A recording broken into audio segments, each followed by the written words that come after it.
Anime की शुरुआत में हमें एक ऐसे लड़के को दिखाया जाता है जो गहरे डिप्रेशन में है। उसे हर जगह बहुत बुरी तरह से बुली किया गया, जिसकी वजह से उसने 5 साल पहले ही स्कूल छोड़ दिया था। वो घर से बिल्कुल बाहर नहीं निकलता और हमेशा अपने कमरे में ही बंद रहता है। उसे अब ना तो अपनी जिंदगी से कोई उम्मीद बची है और ना ही उसका कोई लक्ष्य है। अचानक उसके फोन से एक तेज रोशनी निकलने लगती है। जैसे ही वो अपनी आंखें खोलता है, उसके सामने एक लड़की खड़ी होती है। वो उसे बधाई देती है और बताती है कि उसे रीइंकार्नेशन के लिए चुन लिया गया है। तभी उसे समझ आ जाता है कि वो अपने कमरे में ही पड़े पड़े मर चुका है। वो लड़की, जो खुद को गॉडेस बताती है, उससे कहती है कि जिस नई दुनिया में वो जाने वाला है वहां मैजिक ही सब कुछ है। इसी वजह से वो उसकी स्किल्स को बहुत ज्यादा ओवर पावर्ड बना रही है ताकि वहां उसका जीवन आसानी से कट सके। ये सुनकर लड़का सोचता है कि अगर उसे सच में दूसरा जन्म मिलने वाला है तो इस बार वो अपनी जिंदगी शांति और अच्छे तरीके से जीना चाहेगा। इसके बाद गॉडेस उसे रीइंकार्नेट कर देती है और उसका नया जन्म हो जाता है। उसके पिता उस दुनिया के राजा होते हैं। अपने इकलौते बेटे को देखकर राजा बहुत खुश होता है और तुरंत ही उसका मैजिक चेक करवाना चाहता है। जब मैजिक क्रिस्टल से टेस्ट किया जाता है तो वो बहुत ज्यादा तेजी से चमकने लगता है। राजा को लगता है कि उसके बेटे का लेवल कम से कम 50 या 60 होगा, लेकिन जैसे ही क्रिस्टल की चमक बंद होती है उस पर लेवल सिर्फ 2 लिखा दिखाई देता है। इसका मतलब होता है कि वो सिर्फ एक ही मैजिक इस्तेमाल कर सकता है और वो है बैरियर मैजिक। ये सुनते ही राजा सदमे में आ जाता है। वो सोचने लगता है कि अगर जनता को पता चल गया कि उसका बेटा इतना कमजोर है तो लोग क्या कहेंगे। इसी डर की वजह से राजा और रानी ये फैसला लेते हैं कि वे पूरी जनता में ये खबर फैला देंगे कि उनका बेटा पैदा होते ही मर गया और उस बच्चे को जंगल में फेंक आएंगे। उनकी बातें सुनकर हमारा हीरो मन ही मन सोचता है कि वो तो अभी अभी पैदा हुआ था और उसकी जिंदगी में अभी से ही मुसीबतें शुरू हो गई। वहीं दूसरी तरफ गॉडेस भी परेशान हो जाती है क्योंकि उसने हमारे हीरो को जरूरत से ज्यादा ओवरपावर्ड बना दिया था। उस दुनिया में पावर सिर्फ 2 डिजिट तक ही नापी जा सकती है। इसी वजह से उसकी ताकत को गलत तरीके से मापा जा रहा था। ऊपर से वो उसे हेलमेट देना भी भूल गई थी। बाद में हमें पता चलता है कि असल में गॉडेस ने हमारे हीरो को 102 लेवल दिए थे। आगे हम देखते हैं कि हमारे हीरो को जंगल में फेंक दिया जाता है। वो बेचारा सोचता रहता है कि अब वो करे तो करे क्या, क्योंकि वो इस नए शरीर में ठीक से हिल भी नहीं पा रहा होता है। तभी उसे याद आता है कि असेसमेंट के दौरान बताया गया था कि उसके पास बैरियर मैजिक है। वो उसी मैजिक का इस्तेमाल करने लगता है और अपनी इमेजिनेशन से बैरियर को अलग अलग शेप देने लगता है। इसके बाद वो अपने चारों तरफ बैरियर बना लेता है और उसकी मदद से हवा में उड़ने लगता है। तभी अचानक एक बहुत ही बड़ा जानवर उस पर हमला कर देता है, लेकिन बैरियर की वजह से वो आसानी से बच जाता है। अब हमारे हीरो को गुस्सा आ जाता है। वो कई छोटे छोटे बैरियर बनाकर उस वुल्फ पर हमला करता है, लेकिन उससे उसे कोई नुकसान नहीं होता। तब वो बैरियर्स को पेड़ों पर लगा देता है और उन्हीं की मदद से वुल्फ पर वार करने लगता है। इसके बावजूद वुल्फ फिर से खड़ी हो जाती है। ये देखकर हमारे हीरो का दिमाग पूरी तरह से खराब हो जाता है। गुस्से में वो जमीन का एक बड़ा सा हिस्सा उठाकर वुल्फ पर दे मारता है। तभी वुल्फ घबरा जाती है और कहती है कि रुक जाओ, मैं सरेंडर कर रही हूँ। ये सुनकर हमारा हीरो हैरान हो जाता है क्योंकि वो वुल्फ बात कर पा रही थी। इसके बाद वो वुल्फ उससे माफी मांगने लगती है और कहती है कि मुझे नहीं पता कि तुम इतने स्ट्रांग हो, आखिर तुम कौन हो। पर क्योंकि वो बालक था तो वो बोल भी नहीं पा रहा था। तो हमारा हीरो अपने बैरियर को अपने गले में लगा लेता है और वो बात करने लगता है। वो बताता है कि उसका नाम किंग रेनाट रखा था, पर वो उसे अपना नाम हार्वेटो बताता है और कहता है कि मैं किंगडम में रॉयल फैमिली में पैदा हुआ था, पर मेरा लेवल कम होने की वजह से मुझे यहाँ फेंक दिया गया है। वो वुल्फ कहती है कि तुम ये क्या कह रहे हो? जहां तक मैं तुम्हें देख सकती हूँ कि तुम में तो किसी भी ह्यूमन से ज्यादा मैजिकल पावर है। एक सेकंड, कहीं तुम डीमन किंग तो नहीं? हार्वेटो सोचता है कि उसकी जिंदगी तो पहले ही झंड थी पिछली लाइफ में, पर वो उसे ये नहीं बताना चाहता है और कहता है कि हाँ, मैं एक डीमन किंग हूँ। ये सुनकर वॉल बहुत ज्यादा डर जाती है और कहती है कि मैं हार मानती हूँ, तुम मुझे मार दो। पर हार्वेटो कहते हैं कि नहीं नहीं, मैं ऐसा कुछ भी नहीं करूंगा जब तक कि तुम मुझे कोई नुकसान ना पहुंचाओ। तो वो कहती है कि मैं फिलिप हेनरी कसम खाती हूँ कि मैं फिर से ऐसा दोबारा नहीं करूंगी। इसके बाद हार्वेटो वहां से जाने लगता है और कहता है प्ले हम बाद में मिलते हैं। पर फिले उसे रोकती है और कहती है कि आपने मेरी जान को बख्शा है और मुझे नया नाम भी दिया है। इसकी वजह से हमारे बीच एक कॉन्ट्रैक्ट बन गया है और आप मेरे मास्टर हो। हार्वेटो कहता है कि मैं तुम्हारे साथ कॉन्ट्रैक्ट नहीं बना रहा था, लेकिन तभी अचानक से वो जमीन पर गिर जाता है। पर पूछने के बाद वो बताता है कि मैं अभी बच्चा हूँ और मुझे बहुत ज्यादा भूख लगी है, इसीलिए मुझे दूध पीना है। फिले कहती है कि मैं कुछ करती हूँ मास्टर, और वो अपने मैजिक से ट्रांसफॉर्म होकर ह्यूमन फॉर्म में आ जाती है। पर क्योंकि वो बिना कपड़ों की थी तो उसे देखकर हार्वेटो शर्मा जाता है और अपने बैरियर मैजिक से उसे कपड़े पहना देता है। लेकिन वहीं पर फिले उसे माफी मांगती है क्योंकि वो मिल्क प्रोड्यूस नहीं कर सकती। इसके बाद फिले नोटिस करती है कि उनकी तरफ कोई बढ़ रहा है। हार्वेटो उसके साथ एक बैरियर कनेक्ट कर देता है जिससे वो एक दूसरे से बात कर पाएंगे। इसके बाद वहां एक बंदा आ जाता है और कहता है कि मैं उस बच्चे को लेने आया हूं जिसके लिए फिले मना कर देती है। वो बंदा कहता है कि तुम्हारे पास क्या हक है मुझे मना करने का। जिसके बाद फिले बताती है कि ये अब उसका मास्टर है, यानी इसके ऊपर अब इसका हक है। पर वो बंदा कहता है कि ये मेरे रिलेटिव का बेटा है और मैं इसे बचाने आया हूँ, और वो साथ में दूध भी लाया था। ये देखकर हार्वेटो खुश हो जाता है और फिले से उसे देने को कहता है। पर फिले उससे पूछती है कि तुम्हें क्यों फर्क पड़ता है, इस बच्चे के साथ क्या होगा। वो बताता है कि एक बार उसकी वाइफ प्रेग्नेंट थी पर उसका बच्चा पैदा ही नहीं हो पाया था, लेकिन इस बेचारे बच्चे को मरने के लिए छोड़ दिया गया है क्योंकि उसकी मैजिकल पावर कम है। हर एक बच्चा जो इस दुनिया में आता है उसे हक है कि उसे एक अच्छी जिंदगी जीने का मौका दिया जाए। ये सारी बात सुनकर फिले रोने लगती है। इसके बाद वो बंदा कहता है कि अगर ये तुम्हारा मास्टर है तो मैं तुम्हें इसका पर्सनल अटेंडेंट बनने दूंगा। इसके बाद वो बंदा हार्वेटो की टोकरी को तोड़ देता है और उस पर ब्लड गिरा देता है ताकि सभी को लगे कि वो मर गया है, और वो उन दोनों को अपने साथ ले जाता है। इसके बाद 9 साल बीत जाते हैं और हार्वेटो अब उसी बंदे को वो फादर कह के बुलाता है, और साथ ही उसकी माँ और बहन भी है जिसकी जिंदगी यहाँ मस्त कट रही है। और उसको बस एक ही प्रॉब्लम है कि उसकी छोटी बहन उसे पसंद नहीं करती है, लेकिन वो फिले को बहुत ज्यादा पसंद करती है, जो देखकर हार्वेटो जेलस फील करने लगता है। शार्ले उसके साथ खेलते हुए काफी खुश दिख रही थी। वहीं हार्वेटो ये सब खिड़की से देख के बहुत ज्यादा दुखी हो रहा था। तभी उसकी माँ वहां पर आती है और उसे कहती है कि तुम ये सब सोचकर परेशान मत हो, शार्ले को नहीं पता कि तुम्हारी एज वाले लड़कों के साथ कैसे बिहेव करना चाहिए। ये सुनकर हार्वेटो को लगता है कि कहीं उसे पता तो नहीं लग गया है कि मैं 30 साल का बुढ़ा हूँ। अब मुझे समझ आया है कि वो मेरे साथ क्यों नहीं खेलती है। पर उसकी माँ उसे एडवाइस देती है कि क्यों ना तुम शार्ले के लिए कुछ स्पेशल करो, और क्योंकि ये किंगडम तुम्हारा ही होने वाला है तो रूम में दिन भर बंद रहने की जगह शार्ले के साथ खेला करो। इसके बाद रूम में हार्वेटो सोच रहा होता है कि वो यहाँ से जाना चाहता है, पर अगर वो यहाँ से गया तो फिले भी उसके साथ जाएगी, और अगर ऐसा हुआ तो शार्ले उससे और भी ज्यादा नफरत करने लगेगी। वहीं अगर वो यहाँ पर रहा तो लोग पता नहीं उससे क्या क्या करवाएंगे। हार्वेटो ने 9 साल लगा के अपनी ही एक कॉपी बना ली ताकि वो इस कॉपी को यहाँ पर छोड़ दे और यहाँ से खुद चला जाए। पर अभी तक तो वो बात भी नहीं कर सकता है, न ही कुछ सोच सकता है।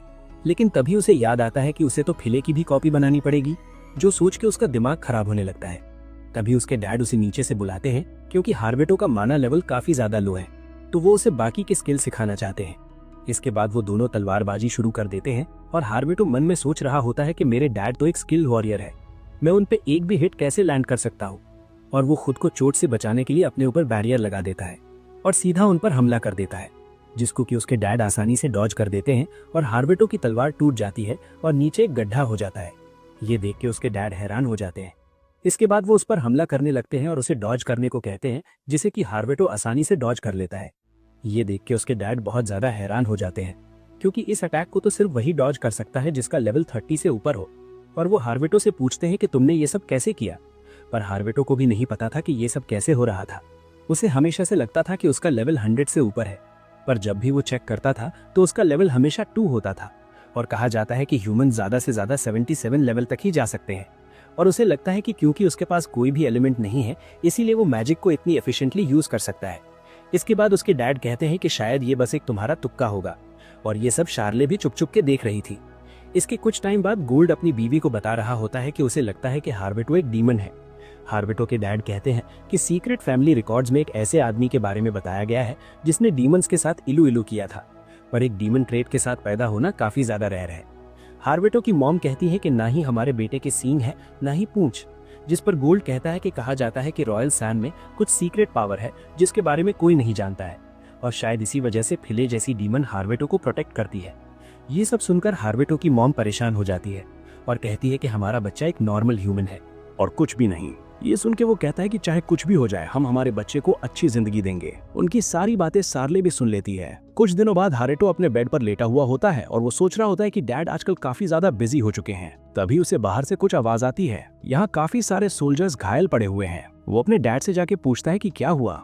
वो उसे बताते हैं कि हमारे किंगडम में डाकू घुस आए हैं और उनकी चोरियां लगातार बढ़ती जा रही थी। तो जब हमें उसके बेस के बारे में पता चला तो हम उस पर हमला करने के लिए चले गए, पर उन्हें हमारे हमले के बारे में पहले से ही पता था और उन्होंने हमारे सारे सोल्जर्स के ऊपर पीछे से वार कर दिया। हार्वेटो के डैड काफी ज्यादा मायूस हो चुके थे क्योंकि उन्हें लगता है कि उनकी लापरवाही की वजह से उनके काफी सारे सोल्जर्स की जानें चली गई हैं। तभी वहाँ फ्ले आ जाती है और वो उन सभी का मजाक उड़ाने लगती है और कहती है कि तुम कुछ चूरों से हार गए। लेकिन ये बात सुन के हार्वेटो को बहुत ज्यादा गुस्सा आ जाता है और वो फ्ले से अपना मुंह बंद करने को कहता है, जिसके बाद हार्वेटो वहाँ से जाने लगता है। लेकिन जाते जाते वो सभी के ऊपर अपने बैरियर्स लगा देता है और उसकी मदद से सभी को हील कर देता है और बड़ी ही जल्दी वो सभी सोल्जर्स की चोट ठीक कर देता है। ये सब देख के गोल्ड काफी ज्यादा हैरान हो जाता है और उसे भी समझ में नहीं आ रहा था कि आखिर ये कैसे हो रहा है। रात को भी फ्ले हारेटो के रूम के बाहर ही थी, तो वो दरवाजा खोलता है और उससे पूछता है कि क्या हुआ, पर फ्ले कोई जवाब नहीं देती। और फिर हारेटो को याद आता है कि उसने ही उसको अपना मुंह बंद करने को कहा था और कहता है कि मुझे माफ करना, उस वक्त मैं गुस्से में आ गया था, अब तुम बोल सकते हो। जिसके बाद फ्ले भी उससे माफी मांगती है। जिसके बाद हारेटो अपने मैजिक से उन चोरों की लोकेशन देखने लगता है और वो देखता है कि वो सभी बहुत ही ज्यादा मजे में थे। इसके बाद वो दोनों उन चोरों को खत्म करने के लिए वहां से चले जाते हैं और ये सभी चीजें सार्ले देख लेती है। वो सभी चोर सेलिब्रेट कर रहे थे, लेकिन उनका लीडर उनसे कहता है कि अभी इतना जल्दी सेलिब्रेट मत करो, अभी तो हमें गोल्ड को भी खत्म करना है और जिसके बाद हम अपने होमलैंड पे वापस चले जाएंगे। वहीं हारेटो और फ्ले उनकी सभी बातें सुन लेते हैं। हारेटो अपने बैरियर का यूज करता है, जिसकी वजह से वे सब बिल्कुल भी हिल नहीं पा रहे होते हैं। वो एक चोर को दीवार पर पटक देता है और बाकी सभी से कहता है, अगर तुमने मुझसे झूठ बोला तो तुम्हें उसकी कीमत चुकानी पड़ेगी। जिसके बाद हारेटो को पता लगता है कि वो सभी उसके पास वाले एम्पायर के सोल्जर्स हैं, जो कि चोर बनकर इस किंगडम में आए हैं ताकि वो इस किंगडम को अंदर से तबाह कर पाएं। और वो बताते हैं कि उनका कोई साथी यहाँ पर है जिसने कि उनकी मदद की है बॉर्डर को क्रॉस करने में। ये सब सुन के हारेटो सोचता है कि इस किंगडम में कोई जरूर ऐसा है जिसका इन्फ्लुएंस काफी ज्यादा है और वो उसके डैड को मारना चाहता है। जिसके बाद हारेटो फ्ले से कहता है कि वो इन सारी चीजों को जलाकर राख कर दे। जिसके बाद वो उस जगह को आग लगा देते हैं और वो वहां से बाहर आ जाते हैं। वो अपने डैड को एक लेटर भेजता है यहाँ जो भी हुआ उसे समझाने के लिए। अगले दिन वो बंदा वही लेटर पढ़ रहा होता है। ये सुन के गोल्ड कहता है, हमारे बॉर्डर्स पे तो इतनी कड़ी सुरक्षा है, आखिरकार हमारे सोल्जर्स ने ऐसा कैसे होने दिया। तभी सार्ले पूछती है कि उन्हें किसने मारा होगा। गोल्ड कहता है कि और कौन होगा, उस जगह पे आग लगी हुई थी तो वो जरूर फ्ले ही होगी। ये सुन के फ्ले वहां से जाने लगती है और वो याद करती है कि उसने रात को फ्ले और हारेटो को वहां से जाते हुए देखा था। वो फ्ले के पास जाती है और उससे पूछती है कि क्या दो हारेटो हैं। सार्ले बताती है कि उसने फ्ले और हारेटो को बाहर उड़ते हुए देखा था, पर ऐसा इम्पॉसिबल है क्योंकि हारेटो के पास तो माना ही नहीं है। और वो जब हारेटो के रूम में गई थी तो उसने हारेटो को सोते हुए देखा था, लेकिन वो उसका माना नहीं सेंस कर पा रही। फ्ले कहती है कि जो तुमने सेंस किया वो लॉर्ड हारेटो का अपार माना है। जन्म से उनके पास बहुत सारी शक्तियां हैं जो कि ह्यूमन लिमिट से भी बहुत ज्यादा हैं, इतनी ज्यादा है कि मेरे जैसा डीमन भी उनके सामने कुछ भी नहीं है। सार्ले उससे पूछती है कि हारेटो असलियत में है क्या। फ्ले कहती है कि हाँ, पर मैं वो तुम्हें नहीं बता सकती। इसके बाद फ्ले हारेटो को सब कुछ बताती है कि उसकी सार्ले से क्या बात हुई। हारेटो कहता है कि उसने रात को मुझे उड़ते हुए देख लिया और उसने आपके क्लोन को भी देख लिया है। सार्ले को मुझ पे शक हो गया, इसीलिए वो सार्ले पे एक बैरियर लगा देता है और साथ ही एक अलार्म भी लगा देता है, जिससे उसे हमेशा पता रहेगा कि वो आखिर कहाँ पर है।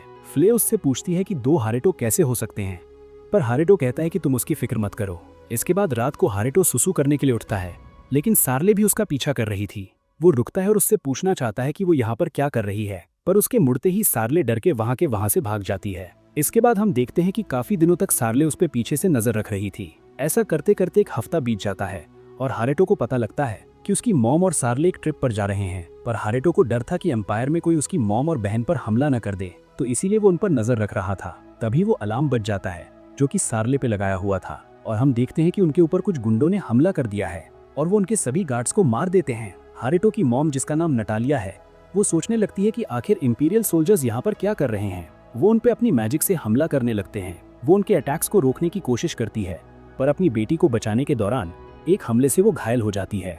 तभी शार्ले के कान के पास एक बैरियर आ जाता है और वो उस बैरियर की आवाज सुन के मॉम को डायरेक्शन बताने लगती है। जिसके बाद वो एक खाई के पास आ जाते हैं और सार्ले उसे कूदने को कहती है। इसके बाद वो एक गुफा में पहुंचती है। नटालिया सार्ले को वहीं रुकने के लिए कहती है और उसे लगता है जो कि उसे डायरेक्शन दे रहा था तब वो जरूर हीरो ऑफ जस्टिस होगा और वो उसे ढूंढने के लिए वहां से चली जाती है। केव के बाहर आने के बाद वो देखती है कि वो केव एक इल्यूजन मैजिक से बना हुआ था। तभी वो नाइट्स वहां आ जाती हैं और वो खुद की जान लेने वाली थी, लेकिन तभी उसका चाकू टूट जाता है और उसे करंट लगता है, जिसकी वजह से वो बेहोश हो जाती है। उसी वक्त वहां पर हारेटो पहुंच जाता है। इसके बाद हारेटो गुस्से में उन सभी नाइट्स पे हमला करता है, जिससे वो सभी उड़ते हुए जाते हैं और पेड़ से टकराते हैं। हारेटो मॉम को केव के अंदर लेके जाता है और वो सार्ले से कहता है कि ये बेहोश हो गई है, पर ये बिल्कुल ठीक है और अगर तुम यहाँ पर वेट करोगी तो मदद जरूर आएगी। सार्ले को फिर से वही डरावना फियर होता है और वो मुड़ के हारेटो का नाम बुलाती है। हारेटो मुड़ के कहता है कि क्या हुआ।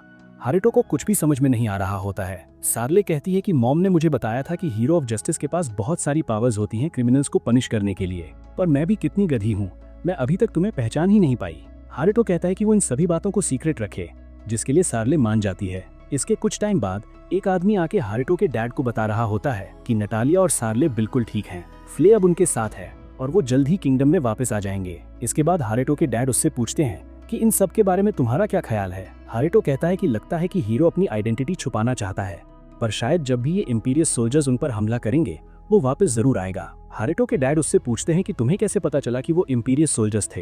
हारेटो बहाने बनाने लगता है और कहता है कि मैंने तो बस गेस किया था, क्या मेरा गेस सही था? हारेटो के डैड कहते हैं कि मुझे कभी कभी यकीन नहीं होता है कि तुम सिर्फ एक 9 साल के बच्चे हो। हारेटो अपने मन में कहता है कि माफ करना, मैं अभी आपको कुछ भी नहीं बता सकता। इसके बाद सार्ले और नटालिया वहां पर पहुंच जाते हैं।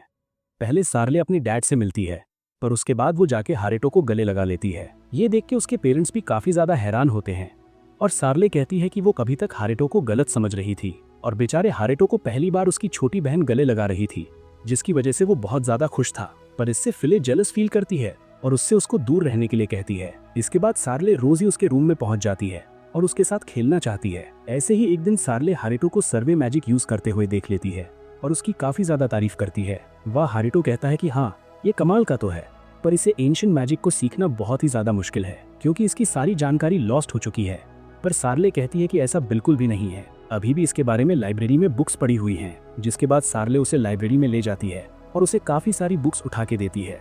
इन बुक्स में हारेटो पढ़ता है एंशिएंट मैजिक नॉन एलिमेंट होते हैं और इतनी चीजें पढ़ने के बाद उसे लगने लगता है कि कहीं उसका बैरियर मैजिक एंशिएंट मैजिक से रिलेटेड तो नहीं है। वो दोनों जब बुक्स को पढ़ रहे होते हैं, हारेटो कहता है कि ये सारी चीजें तो मैंने एनिमे में देखी हैं, जिसे सुन के वो एक्साइटेड हो जाती है और कहती है कि उसे भी एनिमे देखना है। 2 हफ्ते बाद किसी तरह हारेटो ने मॉडर्न जापानीज इंटरनेट से कनेक्शन बैठा लिया था, जहां से वो सार्ले को एक एनिमे दिखाता है। सार्ले पिक्चर्स को मूव होता हुआ देख के और उससे आवाज आती हुई देख के बहुत ज्यादा एक्साइटेड हो जाती है, पर वो लड़की क्या बोल रही थी उसे समझ में ही नहीं आ रहा था। सार्ले के कहने पर हारेटो उसे जापानीज सिखाने के लिए तैयार हो जाता है, पर उसे लगता है कि वो सिर्फ 5 साल की है तो वो उसके लिए काफी मुश्किल होगा। पर सार्ले इतनी जल्दी जापानीज सीख रही थी कि हारेटो को लगता है कि ये कोई जीनियस है। 2 हफ्तों के अंदर सार्ले जापानीज सीख जाती है और वो अब कुछ ज्यादा ही समय एनिमे देखने में बिता रही थी।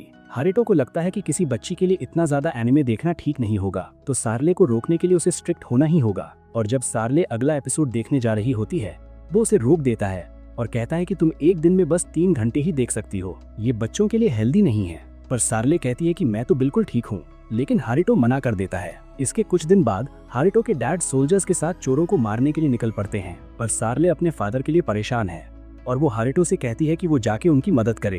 हारेटो मान जाता है और वो उसे ऐसे जैसे ट्रांसफॉर्म होने को कहती है। हारेटो को फिर से मारना ही पड़ता है और वो ट्रांसफॉर्म हो जाता है। उसके साथ ही वो पहले से भी बड़ा हो गया था। अब सार्ले उसके साथ जाने के लिए जिद करने लगती है, पर हारेटो से मना करता है और उससे कहता है कि तुम यहीं से देख लेना। उसके बाद हारेटो उन चोरों को ढूंढ के अपने बैरियर मैजिक से उन सभी को एक जगह रोक देता है। वो उन सभी को ऐसे ही छोड़ के जाने वाला था, पर फिर वो सोचता है कि सार्ले उसे लड़ता हुआ देखना चाहती होगी, तो वो जाके उन चोरों की कुटाई कर देता है और बड़ी ही जल्दी सभी को मार गिराता है। उसी वक्त उसके डैड भी वहां पे पहुंच जाते हैं और वो खुद को इंट्रोड्यूस करने के बाद उसका नाम पूछते हैं। हारेटो को समझ में नहीं आ रहा होता है कि वो क्या बोले, तो वो घबराया वो बोल देता है मैं ब्लैक रेंजर हूँ। ये सुन के गोल्ड मनी मन सोचता है कि ये कैसा नाम है और उससे पूछता है कि क्या तुम वही हो जिसने मेरी वाइफ और बेटी की जान बचाई थी। हारेटो कहता है कि मुझे याद नहीं है। गोल्ड उससे पूछता है कि क्या तुम मुझे बता सकते हो कि आखिरकार तुम्हारा मकसद क्या है। हार्ट ऑफ पोज देख के कहता है कि मेरी जिंदगी में सिर्फ एक ही मकसद है और वो है जस्टिस। मैं इस दुनिया में अमन और चैन कायम करने के लिए आया हूँ। ऐसा बोलते उसे शर्म भी आ रही होती है और वो तुरंत वहां से भाग जाता है। जब वो घर आता है उसकी हालत बहुत ज्यादा खराब थी, पर सार्ले को बहुत ज्यादा मजा आया था और उससे पूछती है कि तुम दोबारा कब जाओगे। हार्टो मनी मन में सोचता है कि अब मुझे ये बार बार करना पड़ेगा क्या भाई। सार्ले की वजह से हार्टो बार बार हीरो बन के गुंडों से लड़ने जाता है और ब्लैक नाइट के नाम से वो फेमस हो जाता है। इसके कुछ दिनों बाद हार्ट ने फाइनली अपनी कॉपी को बोलने और चलने लायक बना दिया था। ये सिर्फ कुछ ही शब्द बोलता है जो कि हार्टो ने इसमें प्रोग्राम किए थे और उसने काफी सारी बुक्स पढ़ पढ़ के अपने दिमाग को भी बढ़ाया था, जिसके बाद वो थक हार के सो जाता है। तभी सार्ले उठ जाती है और कहती है कि दो। हार्टो कहता है कि इसमें से कोई भी तुम्हारा नहीं है। तभी हार्टो की मॉम उसे बुलाने लगती है। हार्टो अपने क्लोन से पूछता है कि क्या तुम मेरे बदले चले जाओगे, पर वो मना कर देता है। भाई वहाँ प्रिंस लॉइस और प्रिंसेस मारियाना आए थे, जिनका स्वागत पूरी गोल्ड फैमिली कर रही थी। वो प्रिंस काफी ज्यादा बदतमीज था, जिसे देख के हार्टो कहता है तो ये मेरे भाई बहन है। मारियाना लॉइस को बदतमीजी करने से मना करती है, लेकिन लॉइस बड़बड़ किए जा रहा था। तभी वो प्रिंस हार्टो को देखता है और उससे कहता है उसे पता है कि हार्टो का लेवल 2 है और वो उसे फाइट करने के लिए चैलेंज कर देता है। इसके बाद वो दोनों आमने सामने होते हैं और लॉइस कह रहा होता है कि फिक्र मत करो, मैं तुम्हें ज्यादा चोट नहीं पहुंचाऊंगा। हार्टो उसका लेवल चेक करता है तो वो देखता है कि उसका लेवल 9 है। वहीं उसके डैड का लेवल 32 और प्रिंसेस मारियन का लेवल 14 है। सार्ले ने उसे बताया था कि इस दुनिया में मैक्सिमम लेवल सिर्फ 77 तक ही होता है। इसके बाद लॉइस उस पर हमला कर देता है, पर हार्टो आसानी से उसके हमले को डॉज कर लेता है। ये देख के लॉइस कहता है ऐसे डॉज मत करो, जिसके बाद हार्टो अपने ऊपर बैरियर लगा देता है और उससे पिटने की एक्टिंग करने लगता है। मारते मारते उसका सिर कुछ ज्यादा ही चढ़ जाता है और वो कहता है कि क्यों बे, हिम्मत है तो मार के दिखाना। हार्टो कहता है जैसा आपका है। वो उसके टकले पे जोर के मारता है जिससे वो सीधा जमीन पे गिरता है। ये देख के सभी लोग हैरान हो जाते हैं। लॉइस फिर से खड़ा होता है लेकिन हार्टो फिर से उसे नीचे गिरा देता है। प्रिंसेस गोल्ड से पूछती है कि क्या ये सच में लेवल 2 का है। गोल्ड कहते हैं पता नहीं, जो भी है मैंने इसे एक्सेप्ट कर लिया है। इसके बाद प्रिंस को गुस्सा आ जाता है और वो हार्टो पे फायरबॉल से हमला कर देता है, पर हार्टो अपने बैरियर का यूज करके उसके फायरबॉल को भी अब्सॉर्ब कर लेता है। लॉइस को समझ में नहीं आ रहा था कि ये क्या हो रहा है भाई, और वो लगातार ही उस पे फायरबॉल से हमला करता रहता है, पर एक भी हमला हार्टो तक नहीं पहुंचता। लॉइस ये सब देख के बहुत ज्यादा हैरान हो जाता है और कहता है कि ऐसा कैसे हो सकता है, तुम्हारा लेवल तो 2 है ना। और उसकी पावर देख के लॉइस घुटने टेक देता है। प्रिंसेस अपने भाई की हरकतों के लिए उससे माफी मांगती है और उससे पूछती है कि क्या तुम्हारा लेवल सिर्फ 2 है। हार्टो हाँ कहता है और वहां से निकल जाता है। वहां से आने के बाद हार्टो सोच रहा होता है कि रॉयल कैपिटल को पता है कि मेरा लेवल 2 है, तो क्या ऐसा हो सकता है कि मेरे पेरेंट्स मेरे बारे में पता कर रहे हो। अगले दिन सार्ले कुछ चोरों को देखती है और हार्टो को उन्हें रोकने को कहती है। तभी फ्ले भी वहां आ जाती है और उसके साथ जाना चाहती है। वो कहती है कि जब भी हीरो कोई मुसीबत में फंसता है तो उसका पार्टनर आके उसे बचाता है। ऐसा हर स्टोरी में होता है। हार्टो से ले जाना नहीं चाहता था, पर दोनों जिद करने लगते हैं तो उसे मानना ही पड़ता है। वो जाने से पहले फ्ले को बोलता है कि वो कोई भी खून खराबा ना करे क्योंकि सार्ले उन्हें देख रही होगी। इसके बाद हार्टो उन चोरों के पास पहुंच जाता है और उसके साथ ही फ्ले भी अपनी एंट्री ले लेती है और कहती है मैं हूँ क्रिम्सन नाइट। और हार्टो के मना करने के बावजूद भी वो उनको मारने लगती है, जिसके बाद हार्टो अपने बैरियर से उन सभी चोरों को बचा लेता है और फ्ले के कान के नीचे लगाता है और कहता है कि मैंने तुमसे कहा था ना कि खून खराबा नहीं करना है, और कहता है कि तुम ये सब रहने दो, मैं इन्हें देख लूंगा। उसके बाद हार्टो बेचारा थका हारा हालत में वापस घर आता है, पर सार्ले बहुत खुश थी और वो फ्ले को हीरे वाले पोज बताने लगती है। इसके बाद हम प्रिंस को देखते हैं जो कि हार्टो से हारने के बाद काफी ज्यादा गुस्से में है। तभी एक बंदा वहां आता है और उसे खाने के लिए बुलाता है और वो उससे कहता है कि कल के टूर पे सार्ले को भी इनवाइट करना है। प्रिंस उसे ले जाना नहीं चाहता है, पर वो बंदा कहता है कि ये सारे ऑर्डर किंग के हैं। अगले सीन में हम सार्ले को देखते हैं और उसके साथ हार्टो का क्लोन था। सार्ले हार्टो के लिए खाना लाई थी लेकिन वो बेड पे लेट जाता है और सार्ले हार्टो को बताती है कि वो कल के टूर पे जा रही है, जो सुन के हार्टो डिसाइड करता है कि वो भी उसके साथ जाएगा। बाद में हार्टो कल के टूर का रास्ता देख रहा होता है, तभी उसे कुछ लोग दिखते हैं जो कि पता नहीं क्या कर रहे थे। हार्टो उनके पास पहुंच जाता है और वो उनसे पूछता है और भाई लोग क्या चल रहा है यहाँ पे। वो सभी उस पर हमला करने लगते हैं, पर हार्टो उन सभी को बड़ी ही आसानी से हरा देता है। लेकिन तभी एक बंदा उस मैजिक सर्कल से काफी सारे स्केलेटन को समन कर देता है। वो सभी हार्टो पे हमला कर देते हैं। हार्टो बड़ी आसानी से उन सभी को मार देता है, पर वो बार बार वापस से खड़े हो जा रहे थे। तभी उसकी नजर उनके चेस्ट पे कुछ लाल जैसी चीज पे पड़ती है, जिसके बाद वो स्केलेटन बाकी सब पर हमला करने लगते हैं। इससे परेशान होकर वो बंदा एक गोलम को समन कर देता है। उसे देख के हार्टो थोड़ा डर जाता है और उससे बचने के लिए अपने बैरियर का यूज करता है, पर वो गोलम उसके बैरियर को तोड़ के उसे पंच कर देता है। जिसके बाद हार्टो उसके सभी हमले को डॉज कर रहा होता है और उसके सेंटर में उसे कुछ रेड जैसी चीज दिखाई देती है। वो अपने बैरियर मैजिक से उसके सेंटर पे हमला करता है, जिसके बाद वो गोलम भी उन्हीं सब पर उल्टा हमला करने लगता है। जिसके बाद हार्टो उन सभी को बांध देता है। हार्टो उसके लीडर से पूछता है कि तुम कौन हो और यहाँ पे क्या करने के लिए आए हो, पर वो कोई भी जवाब नहीं देता है। जिसके बाद वो उसके सारे साथियों से कहता है कि या तो मेरे सवाल का जवाब दो या मैं तुम्हें जिंदा ही गाड़ दूंगा। जिसके बाद वो बता देता है कि वो क्वीन की यूनिट में से एक है और उसे ऑर्डर दिया गया था कि वो कल के टूर के दौरान हमला करे। वो उससे पूछता है कि आखिर तुम हमला क्यों करना चाहते थे, तो वो बंदा बताता है कि हमारा गोल शार्ले को मारना है। ये सुन के हार्टो शॉक हो जाता है और उससे पूछता है कि आखिर वो शार्ले को क्यों मारना चाहते हैं। वो बंदा बताता है कि जो शार्ले का मैजिकल पावर है वो एक दिन क्वीन से भी ज्यादा हो जाएगा, जिसकी वजह से किंगडम 2 हिस्सों में बंट सकता है। पहले हमने इंपीरियल सोल्जर्स का यूज किया था शार्ले को मारने के लिए, पर क्योंकि वो फेल हो गए थे तो हमें भेजा गया है। हार्टो समझ जाता है कि ये सब कुछ उसी क्वीन ने किया है जिसने कि उसे बचपन में अकेला जंगल में छोड़ दिया था। ये सब सोच के हार्टो को गुस्सा आ रहा होता है, जिसकी वजह से वो गोलम भी आउट ऑफ कंट्रोल हो जाता है और वो उस बंदे को पकड़ के इधर से उधर घुमा रहा होता है। हार्टो सोचता है कि मैं जिनसे भी प्यार करता हूँ मैं किसी को भी उसको खुद से अलग नहीं होने दूंगा। अगले दिन वो सभी टूर पे निकल चुके होते हैं। वहीं सार्ले प्रिंस से कह रही होती है कि आप दुखी मत हो कि आप हार्टो से हार गए, आपकी तो किस्मत अच्छी है कि आपको हार्टो से लड़ने का मौका मिला, वैसे भी आप हार्टो को कभी नहीं हरा सकते। ये सब सुन के प्रिंस को और भी ज्यादा गुस्सा आ जाता है और वो अपना सारा गुस्सा हार्टो पे निकाल रहा होता है और वो उससे पूछता है कि क्या तुम कोई डीमन तो नहीं हो। हार्टो बोलता है कि ये क्या होता है। सार्ले बताते हैं कि जब कोई डीमन ह्यूमन से शादी करता है तो उसके डिसेंडेंट्स में रेयरली डीमंस की ट्रेट्स आ जाते हैं, पर वो दोनों बात करने लगते हैं कि ना तो उसके सींग हैं और उसके तो कान भी नॉर्मल है। इसके बाद वो सभी अपने डेस्टिनेशन पे पहुंच जाते हैं। सार्ले और प्रिंसेस खेतों में खेलने के लिए चले जाते हैं। वहीं हार्टो अपने डैड के पास जाता है और वो उन्हें बताता है कि शायद क्वीन कॉन्सॉर्ट शार्ले को मारना चाहती है। उसके फादर बताते हैं कि पिछली रात मुझे ब्लैक नाइट की तरफ से एक और लेटर मिला। जब मैंने उसमें लिखी हुई डायरेक्शन को फॉलो किया तो मुझे क्वीन के कुछ मैजिशियंस मिले जो कि बेहोश पड़े थे। मुझे पता था कि वो मुझे दुश्मन समझती है, पर मैंने कभी नहीं सोचा था कि वो शार्ले की जान के पीछे पड़ेगी, पर हम उसके खिलाफ कुछ भी नहीं कर सकते। हार्टो कहता है कि काश वो एक दिन गायब हो जाए, पर उसके डैड कहते हैं कि अगर ऐसा हुआ तो रॉयल कैपिटल में तबाही मच जाएगी, क्योंकि किंग चिल्की ने अपनी अथॉरिटी कब की खो दी थी, जिसकी वजह से काफी सारे नोबल्स ने उनकी पोजीशन छीनने की कोशिश की, पर क्वीन के होते हुए वो ऐसा नहीं कर पाए। इसका मतलब अगर क्वीन की मौत हो जाती है तो किंगडम में सिविल वॉर शुरू हो जाएगी।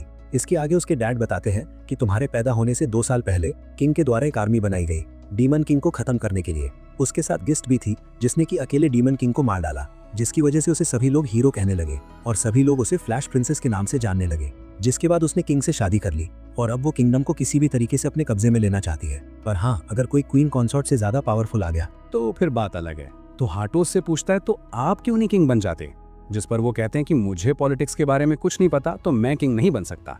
हाँ, पर एक इंसान जरूर है जो कि अभी बहुत छोटी है, पर बड़ी होने के बाद वो जरूर इस किंगडम को लीड कर सकती है। हाटो कहता है कि आप शार्ले की बात कर रहे हैं ना। उसके डैड कहते हैं कि अभी उसे नहीं पता है, पर वो एक दिन क्वीन से ज्यादा पावरफुल होगी।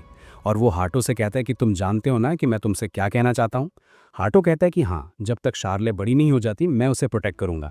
फ्ले उसके पास आके कहती है कि मैं उस औरत को मार दूंगी और आपकी पिछली जिंदगी का बदला लूंगी। पर हाटो कहता है कि नहीं, उसे मैं मारूंगा। वो औरत जरूर फिर से कुछ प्लान करेगी और मुझे शार्ले को प्रोटेक्ट करना होगा।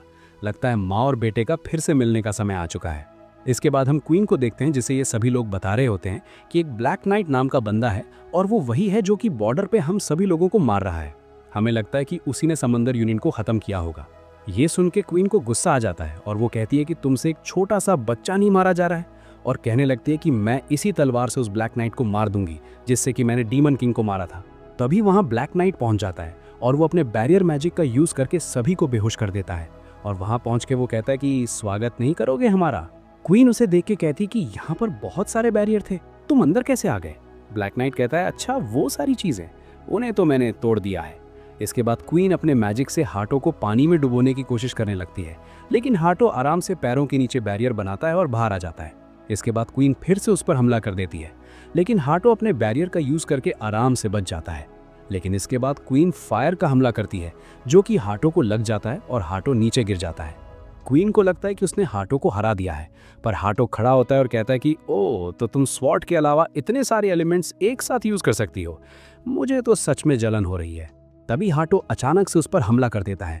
क्वीन उसके अटैक को ब्लॉक कर लेती है, लेकिन वो उसका माना बिल्कुल भी सह नहीं पा रही थी। इसके बाद हाटो लगातार ही क्वीन पर हमला करता रहता है। उसके अटैक्स को ब्लॉक करते करते क्वीन का माना बिल्कुल भी खत्म हो रहा होता है, तो वो अपनी स्वॉर्ड बाहर निकालकर उस पर हमला कर देती है, जिसके बाद हाटो भी उससे तलवार से लड़ने लगता है। क्वीन हाटो पे भारी पड़ रही थी और वो कहती है कि मैं इस दुनिया में सबसे ज्यादा स्ट्रांग हूँ, कोई भी मुझे नहीं हरा सकता। लेकिन तभी हाटो उसकी तलवार को पीछे गिरा देता है और उसके गले में कॉलर लगा देता है। क्वीन उस कॉलर को निकालने की कोशिश करती है और हाटो कहता है कि अगर तुमने इसे निकालने की कोशिश की तो अपना सिर खो बैठोगी, और तुमसे मेरी एक डिमांड है कि तुम गोल्ड फैमिली और उसके एरिया के ऊपर कुछ भी नहीं करोगी। ये कॉलर तुम्हारी गर्दन पर लटका ही रहेगा जब तक कि मैं तुम्हें माफ करने लायक ना समझूं। इसके बाद हम सीधा 5 साल के बाद का टाइम देखते हैं। अब दोनों ही प्रिंस और प्रिंसेस काफी बड़े हो चुके हैं। वहीं शार्ले ने इन 5 सालों में कुछ भी नया नहीं किया है और वो सभी अभी स्नो में खेलने के लिए आए हैं। यहाँ हाटो फ्ले से पूछता है कि क्या तुम्हें ठंड नहीं लग रही है। फ्ले कहती है कि ये पहली आउटफिट थी जो आपको पसंद आई थी, तो मैं इसके अलावा कुछ और कैसे पहन लूँ। तो हाटो अपने बैरियर मैजिक से उसके लिए नए कपड़े बना देता है और उससे कहता है कि इसके बाद अगर तुम्हें कोई प्रॉब्लम हो तो मुझे बताना। फ्ले कहती है कि हाँ, मेरे पास 10 और प्रॉब्लम्स हैं, पर हाटो उसी वक्त उसे मना कर देता है। इसके बाद शार्ले हाटो को एक अटैक के बारे में बताती है जो कि उसने सीखा था, पर वो उसे यूज नहीं कर सकती थी, तो वो हाटो को उसे यूज करने को कहती है। हाटो उसे मना ही नहीं कर पाता है और वो अटैक करके उसे दिखाता है, जो कि देख के शार्ले बहुत ज़्यादा खुश हो जाती है। उसी वक्त उनके वहाँ पेरेंट्स आ जाते हैं और वहाँ वो बड़ा सा छेद देख के वो हैरान हो जाते हैं। शार्ले कहती है कि इससे तो उन्हें तुम्हारे सीक्रेट आइडेंटिटी के बारे में पता लग जाएगा। तो हाटो अपने मैजिक से वहाँ ब्लैक नाइट बना देता है और कहता है कि ये इसकी करामात है, ये यहाँ से गुजर रहा था और शार्ले के कहने पर इसने एक अटैक करके दिखा दिया। इसके बाद हाटो अपने डैड से बात कर रहा होता है। वो दोनों बात कर रहे होते हैं कि काफ़ी सालों से प्रिंसेस ने उनके खिलाफ कुछ नहीं किया है, यहाँ तक कि उसने पब्लिक के लिए आना भी बंद कर दिया है। सुनने में आया है कि वो अब एक कॉलर पहनने लगी है। शुरू में सबको लगा कि वो फैशन के तौर पर उसे पहन रही है, पर धीरे धीरे अब सभी को लगने लगा है कि उसने ये गलती से पहन लिया है और अब उसे उतार भी नहीं पा रही है। इन सब के बाद हाटो सोचता है कि अब मैं शांति से अपनी ज़िंदगी जी पाऊंगा और अपने रूम की तरफ जाने लगता है। लेकिन तभी उसके डैड कहते हैं कि इस स्प्रिंग से तुम रॉयल कैपिटल में स्कूल ज्वाइन करोगे।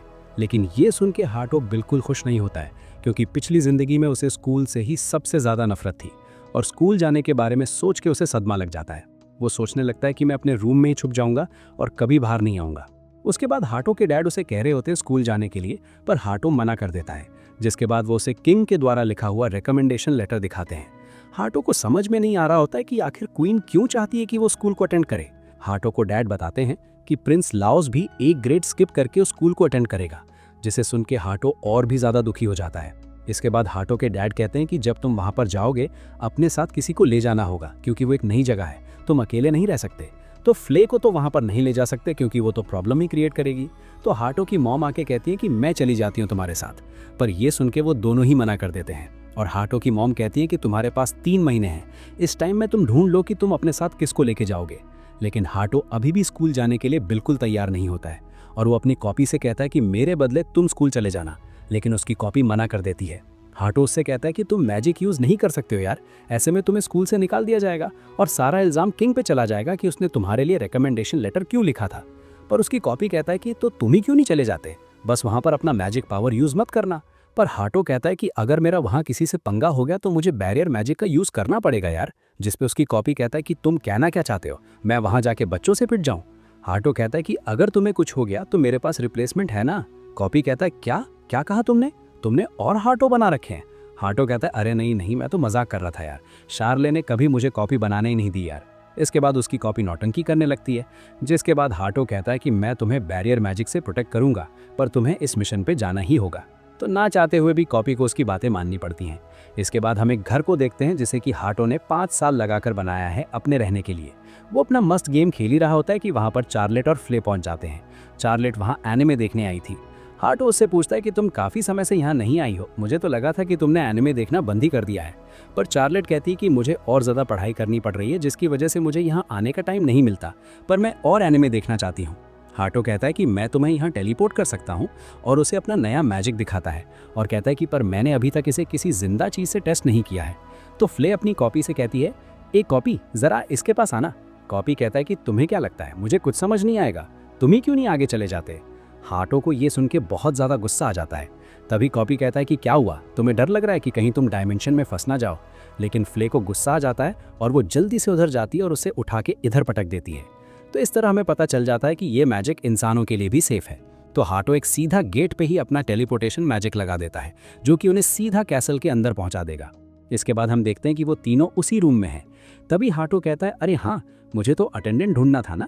ये सुन के चार्लेट पूछती है क्या ढूंढना था, पर हाटो कहता है कि नहीं कुछ नहीं, मैं थोड़ी देर वॉक करके आता हूँ। इसके बाद हाटो एक विलेज में पहुंचता है जहाँ के सारे लोग स्केलेटन थे।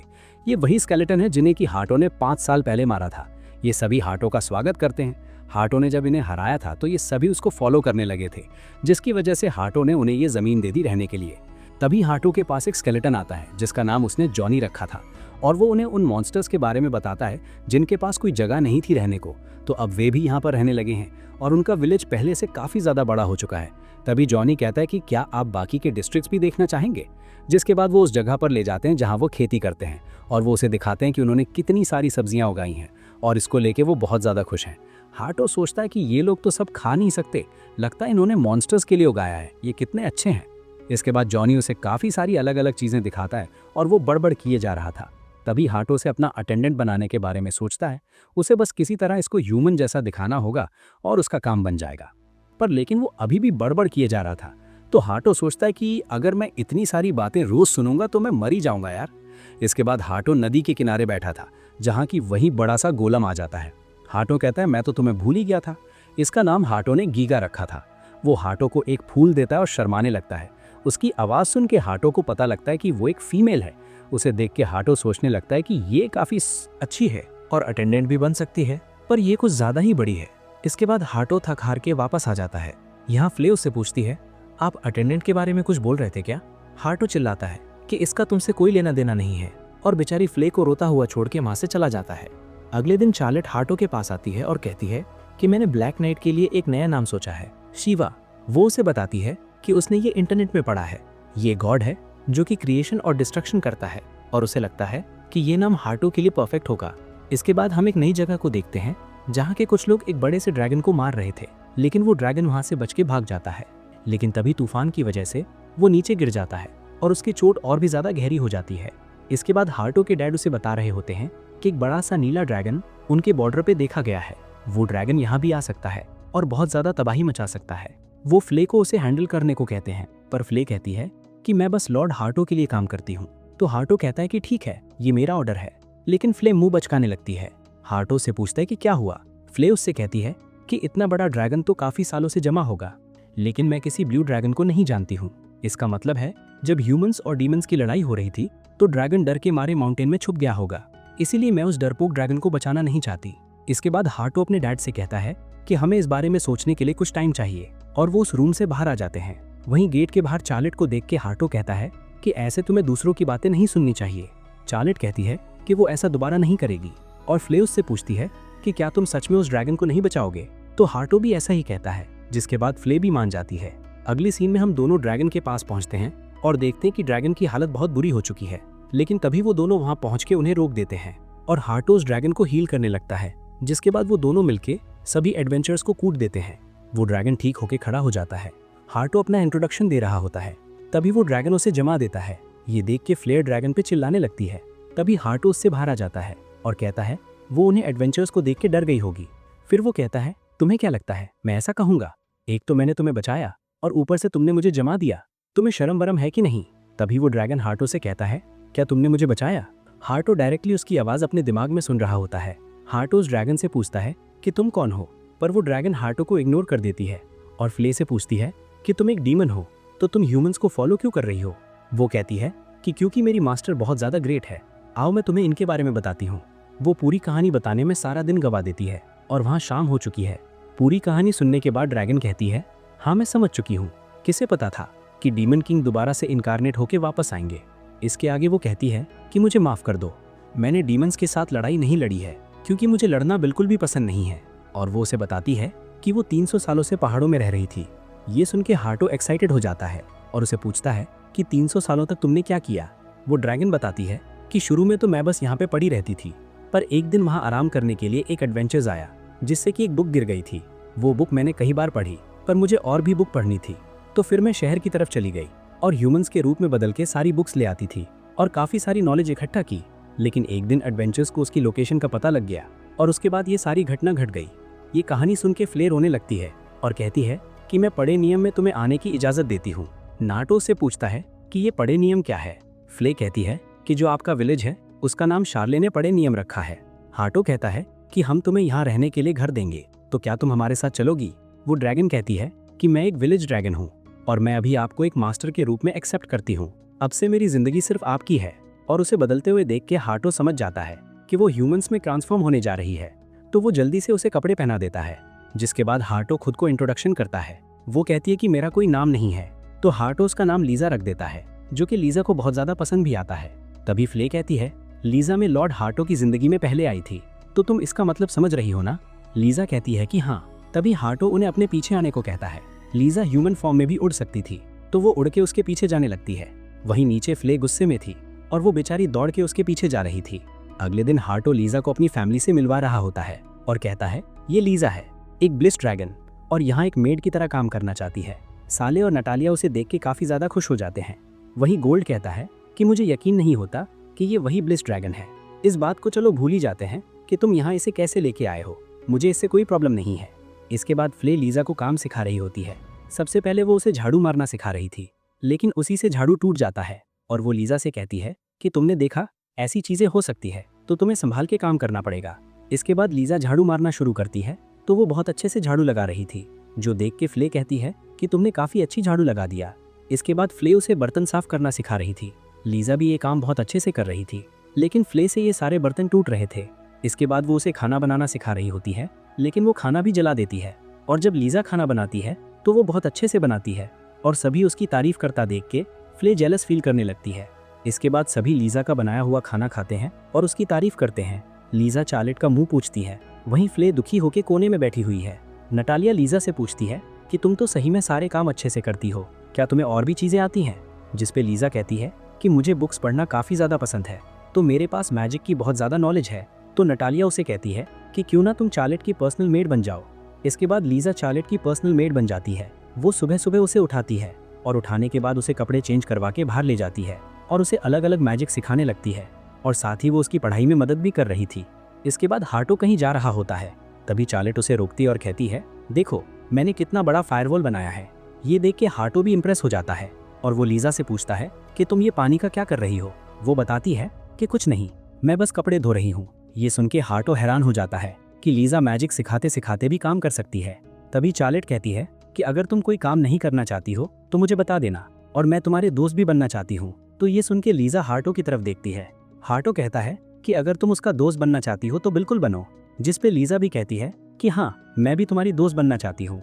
जिसके बाद चार्लेट उसे गले लगा लेती है। इतना प्यारा सा मूवमेंट देख के हार्टो रोने लगता है।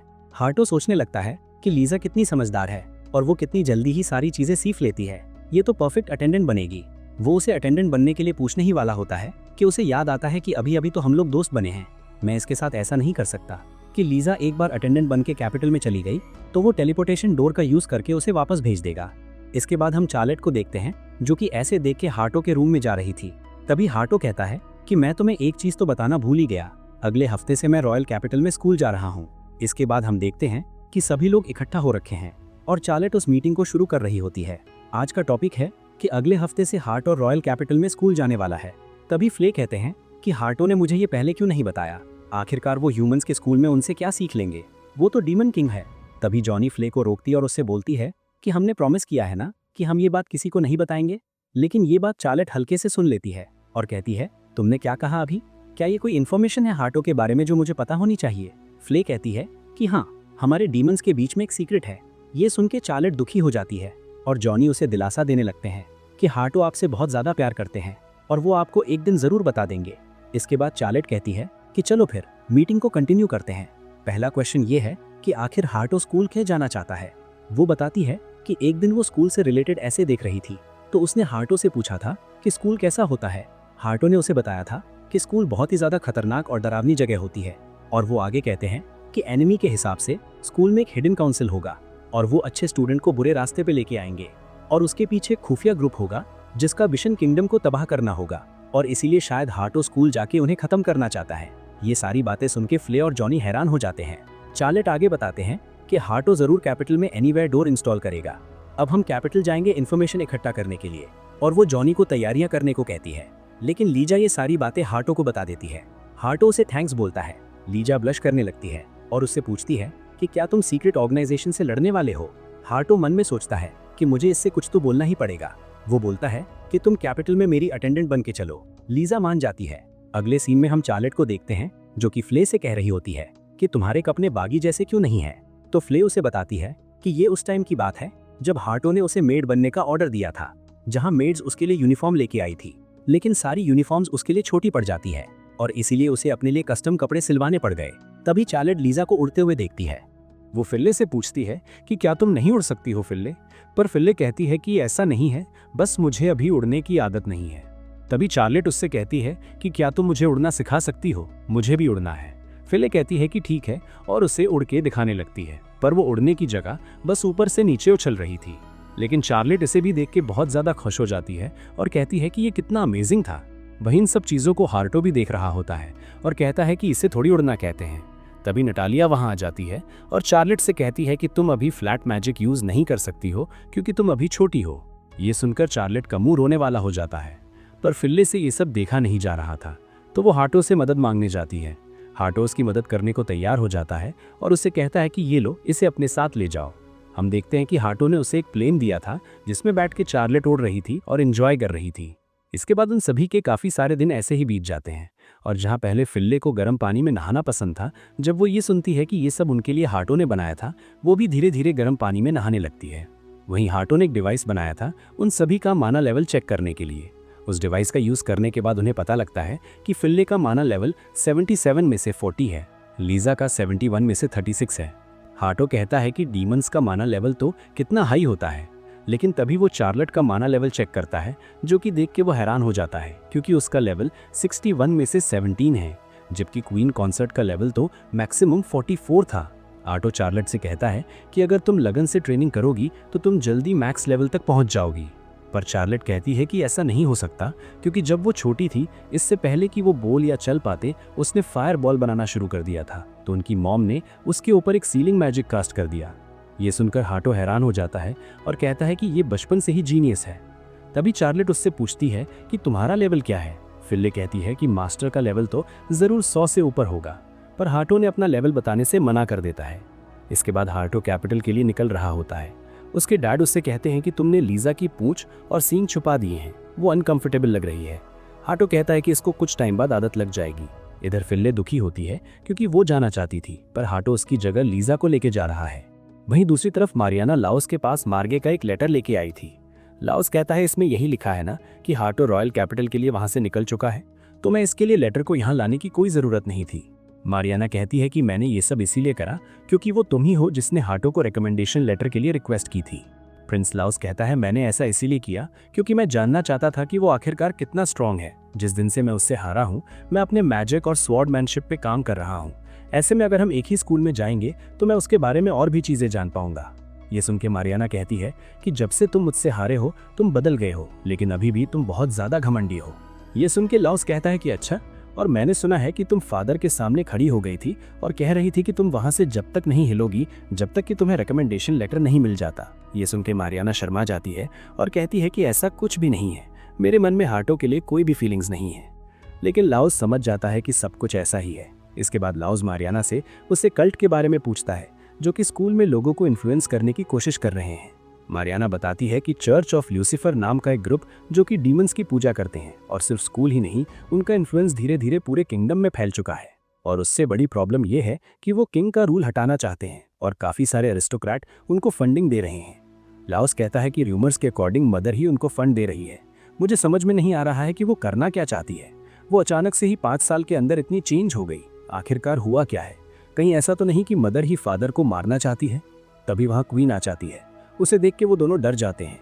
क्वीन मारियाना का गला पकड़ लेती है और कहती है तुम उस कॉलर को देख रही हो ना, क्या तुम्हें ये फनी लगता है? लाओस कहता है मॉम प्लीज रुक जाओ। क्वीन रुक जाती है और कहती है मैं तो बस मजाक कर रही थी। इसके बाद वो लाओस से कहती है मैंने सुना है तुम और गोल्ड का बेटा एक ही स्कूल में जाने वाले हैं। वो अकेला फील करेगा तो उसके साथ दोस्ती बनाए रखना और उसे ब्लैक नाइट के बारे में सब कुछ पता करना और मुझे आके सब कुछ बताना। इसके बाद हम हारेटो को देखते हैं जो कि अपने ही सीक्रेट रूम में है। चार्लेट उससे कहती है क्या तुम्हें अब कैपिटल नहीं चले जाना चाहिए? हमें पता लगता है कि वो कैसल से थोड़ी दूर जाने के बाद ही वापस आ गए थे क्योंकि इसने कुछ दिन पहले ही कैपिटल में डोर इंस्टॉल कर दिया था। इसके बाद हारेटो और लीजा वहां से चले जाते हैं। हारेटो ने उस डोर को कैपिटल के कुछ दूरी पे एक जंगल में छुपाया था, लेकिन कैपिटल अभी भी काफी दूर था। तभी लीजा उसे एक पाइसन को दिखाती है जो कि एक घोड़ा गाड़ी के पीछे भाग रहा था। हारेटो ने बचाने के लिए जाने लगता है। उनकी गाड़ी का पहिया टूट जाता है और सभी लोग गिरने लगते हैं, पर हारेटो ने बचा लेता है। तभी एक लड़की सामने आती है और कहती है इसे मैं रोकती हूँ, तुम लोग यहाँ से चले जाओ। ये देखकर हारेटो सोचने लगता है ये स्ट्रांग है और मेरी यहाँ पे कोई जरूरत नहीं पड़ेगी। लेकिन वो बाइसन आराम से उसे उठा के पटक देता है और उस पर फिर से हमला करने जाता है, लेकिन हारेटो आके उसे बचा लेता है और वो उस लड़की को भी हील कर देता है। तभी वो छोटा बच्चा वहां आ जाता है और हारेटो को देख के कहता है थैंक यू मिस्टर, आपने तो इस मॉन्स्टर को हरा ही दिया। हारेटो कहता है कोई बात नहीं, ये तो मेरा फर्ज था, मैं सीवा हूँ, हीरो ऑफ जस्टिस। इसके बाद वो उनकी गाड़ी को भी ठीक कर देता है। वो लड़की हारेटो के पास आती है और कहती है माफ करना, मेरे पास अभी तुम्हें देने के लिए कुछ भी नहीं है। हारेटो कहता है इसकी कोई जरूरत नहीं है और कहता है मुझे जल्दी से इस बाइसन को उसके ग्रुप के पास ले जाना चाहिए। ये देखकर वो लड़की खुश हो जाती है कि वो मॉन्स्टर पर भी दया दिखा रहा था। इसके बाद हारेटो उसे खाना खिलाता है और वापस उसे जंगल में भेज देता है। लीजा हारेटो को बताती है कि वो लड़की कुछ अजीब थी, अगर मैं पास होती तो शायद पता लग जाता। उसके बाद वो स्कूल में पहुंचते हैं। वहाँ लाइन बहुत ज़्यादा लंबी थी और उस लाइन से थका हारा जब वो अंदर जाता है तो उसे पेपर वर्क करना पड़ता है, जिसके बाद उसका दिमाग बहुत ज़्यादा खराब हो जाता है एंड फाइनली उन्हें अपना रूम मिल जाता है। लेकिन हारेटो की हालत इतनी ज़्यादा खराब थी कि वो डायरेक्ट डोर से अपने घर वापस आ जाता है। वो आते ही सोफे पे लेट जाता है और फिले से कुछ खाने के लिए बनाने को कहता है, पर चार्लेट कहती है कि हमें कैपिटल के कुछ होटल में खाना चाहिए। फिले कहती है कि पर मैं मास्टर के लिए कुछ बना सकती हूँ, जिसके बाद चार्लेट उसके कानों में कुछ कहती है, जिसके बाद फिले भी कहती है कि हमें कैपिटल में चल के खाना चाहिए। इसके बाद हारेटो उसके कान और पूंछ को इनविजिबल कर देता है और वो सभी कैपिटल में पहुंच जाते हैं। इसके बाद वो रेस्टोरेंट में जाके खाते हैं। खाना खाने के बाद चार्लेट एक मैप निकालती है और सभी को एक एक जगह दे देती है। हारेटो उससे पूछता है कि तुम यहाँ मजे करने के लिए आई हो क्या? चार्लेट कहती है कि हाँ, मैं मजे करने के लिए आई हूँ, पर हमारा एक मेन मिशन भी है। हम इस जगह के बारे में और ज्यादा इन्फॉर्मेशन इकट्ठा करना चाहते हैं।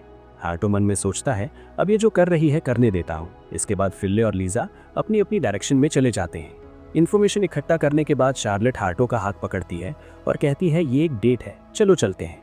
ये सुनकर हारेटो की धड़कनें तेज हो जाती हैं और वो कहता है क्या ये एक डेट है? शायद से चार्लेट को डेट के बारे में एनिमे से ही पता लगा होगा, पर क्या उसे इसका मतलब पता है? वैसे अगर कोई भी हमें देखेगा तो ये नहीं बता पाएगा कि हम सिबलिंग्स हैं, और मेरी बात करो तो ये मेरी पहली डेट होने वाली है। लगता है मेरे पास कोई और ऑप्शन नहीं है। अगर मेरी बहन भी यही चाहती है तो चलो चलते हैं, जो वो कहेगी मैं वही करूंगा। इसके बाद वो कैपिटल में कई जगह पर घूमते हैं, जिसके बाद चार्लेट एक दुकान के पास रुक जाती है। चार्लेट को वहाँ एक ज्वेलरी बहुत ज़्यादा पसंद आती है। ये देख के वो दुकानदार से कहता है कि मैं इसे खरीद रहा हूँ। इसके बाद शाम हो जाती है, जहाँ चार्लेट आगे आगे भाग रही थी, लेकिन तभी वो एक लड़की से टकरा जाती है। वो दोनों एक दूसरे से माफ़ी मांगते हैं, और जब हार्टो वहाँ पहुँचता है वो उस लड़की को देख के अपना मुंह घुमा लेता है। वो लड़की उसको देख के कहती है कि हम पहले कभी मिल चुके हैं, मुझे तुम्हारा चेहरा याद नहीं है, लेकिन तुम्हारा जो माना है वो मुझे फेमिलियर लग रहा है। पर हार्टो कहता है कि ऐसा बिल्कुल नहीं हो सकता है, क्योंकि मेरा माना लेवल तो सिर्फ 2 है ना। इसके बाद वो लड़की अपने पार्ट टाइम इंटरव्यू के लिए वहाँ से चली जाती है। चार्लेट भी उसे देखकर कह रही होती है कि वो लड़की मुझे थोड़ी अजीब लगी थी, बताना मुश्किल है, लेकिन ये कोई आम लड़की नहीं है। हार्टो सोचता है कि आखिरकार चक्कर क्या है, पर फिर वो सोचता है कि मुझे फालतू की टेंशन नहीं लेनी है। मैं कल से एंट्रेंस सेरेमनी वाले दिन तक बस अपने कमरे में पड़ा रहने वाला हूँ।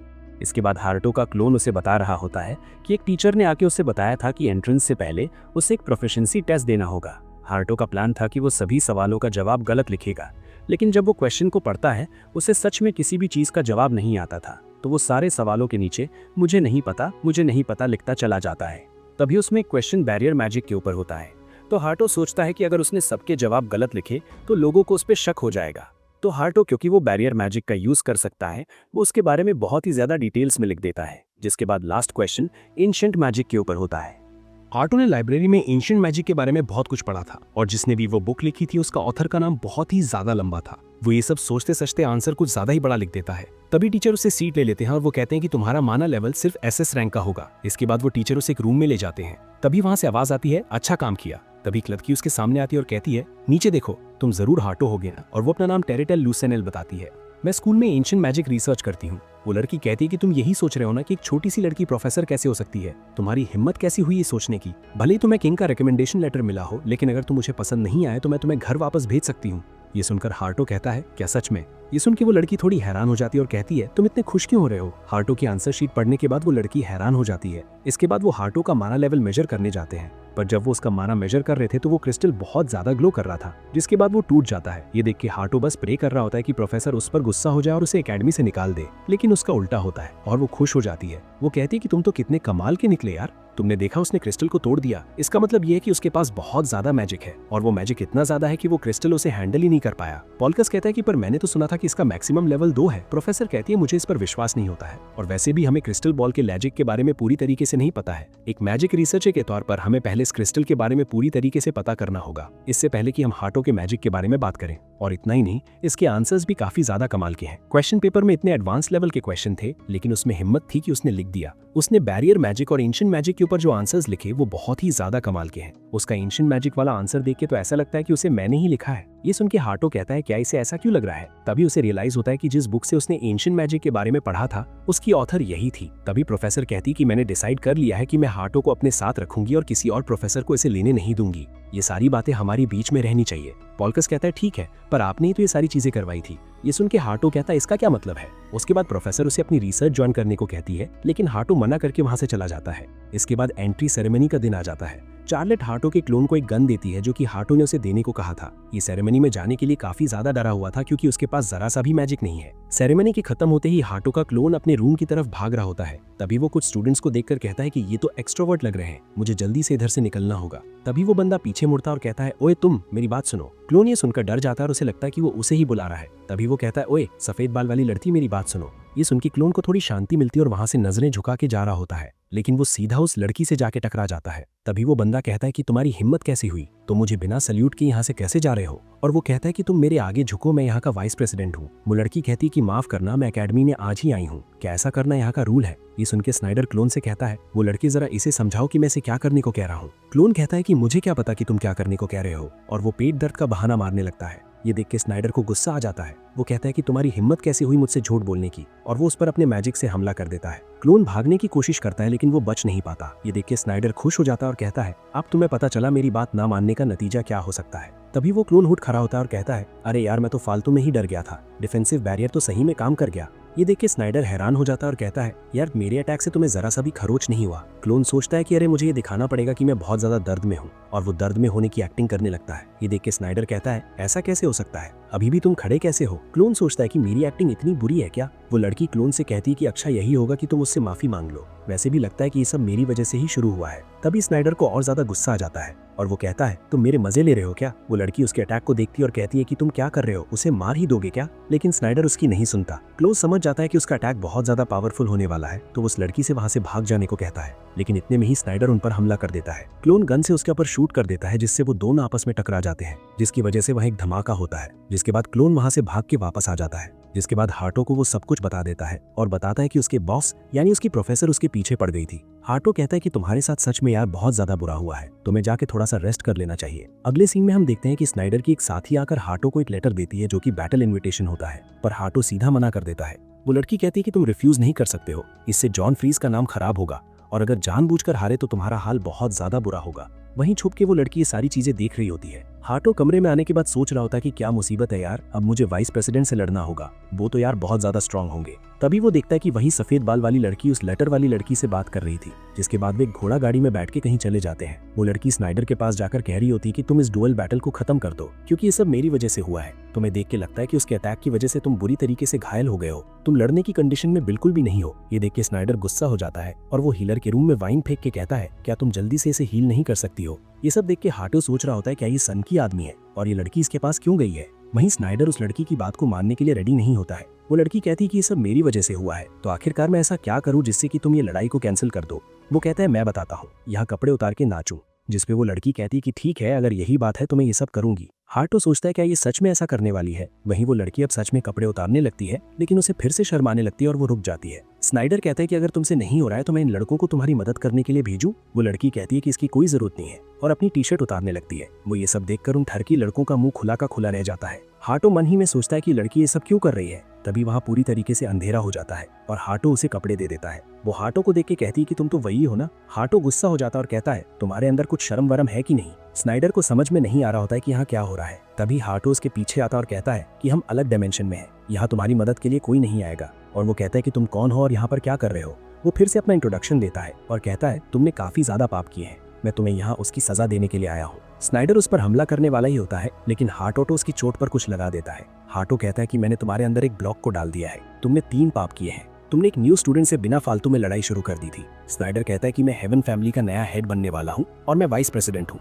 उनका सीनियर होने के तौर पर मैं बस उन्हें गाइड कर रहा था। नाटो कहता है उसे गाइडेंस नहीं कहते हैं। और तुम्हारा दूसरा पाप, तुमने अपने जूनियर को पब्लिकली पनिश करने के लिए उनको बैटल में इनवाइट कर दिया। और तीसरा, तुम्हें लड़कियों से बेशर्मी नहीं करनी चाहिए थी। इसी वजह से तुम इस ब्लॉक के साथ ही कुछ टाइम तक रहोगे। अगर तुमने मैजिक यूज करने की कोशिश की या इसे निकालने की कोशिश की तो ये और अंदर चला जाएगा और तुम्हें बहुत ज्यादा दर्द होगा। वो उसी वक्त इसे निकालने की कोशिश करता है, लेकिन इससे उसे और भी ज्यादा दर्द होने लगता है। हार्टो कहता है कि मैंने तुमसे मना किया था ना कि तुम अपनी फाइट कैंसिल कर दो, क्योंकि ऐसे तो तुम लड़ने से रहे, और जब तुम अपने पापों का प्रायश्चित कर लोगे मैं इसे बाहर निकाल दूंगा। ये वापस से उसी जगह पर पहुंच जाता है और ये सब उसकी चोट ठीक करने लगते हैं, लेकिन इससे उसे और ज्यादा दर्द होने लगता है और कहता है, शिवा मैं इसका बदला तुमसे जरूर लेके रहूंगा। वही अगले दिन हार्टो ना चाहते हुए भी सभी स्टूडेंट्स का सेंटर ऑफ अटेंशन बन जाता है और वो पूछते हैं कि क्या उसका लेवल सच में 2 है, क्योंकि उसने स्नाइडर को एक ही हिट में हरा दिया था। वो किसी तरीके से वहां से बच के बाहर आ जाता है, पर उसका दिमाग खराब होने लगता है क्योंकि उसका एक्सपेल बिल्कुल भी काम नहीं कर रहा था। वहीं जब वो बाकी स्टूडेंट्स के पास से गुजरता है, उसे पता लगता है कि स्कूल में उसके बारे में बातें होने लगी है और वो कई लड़कियों को भी क्यूट लगता है।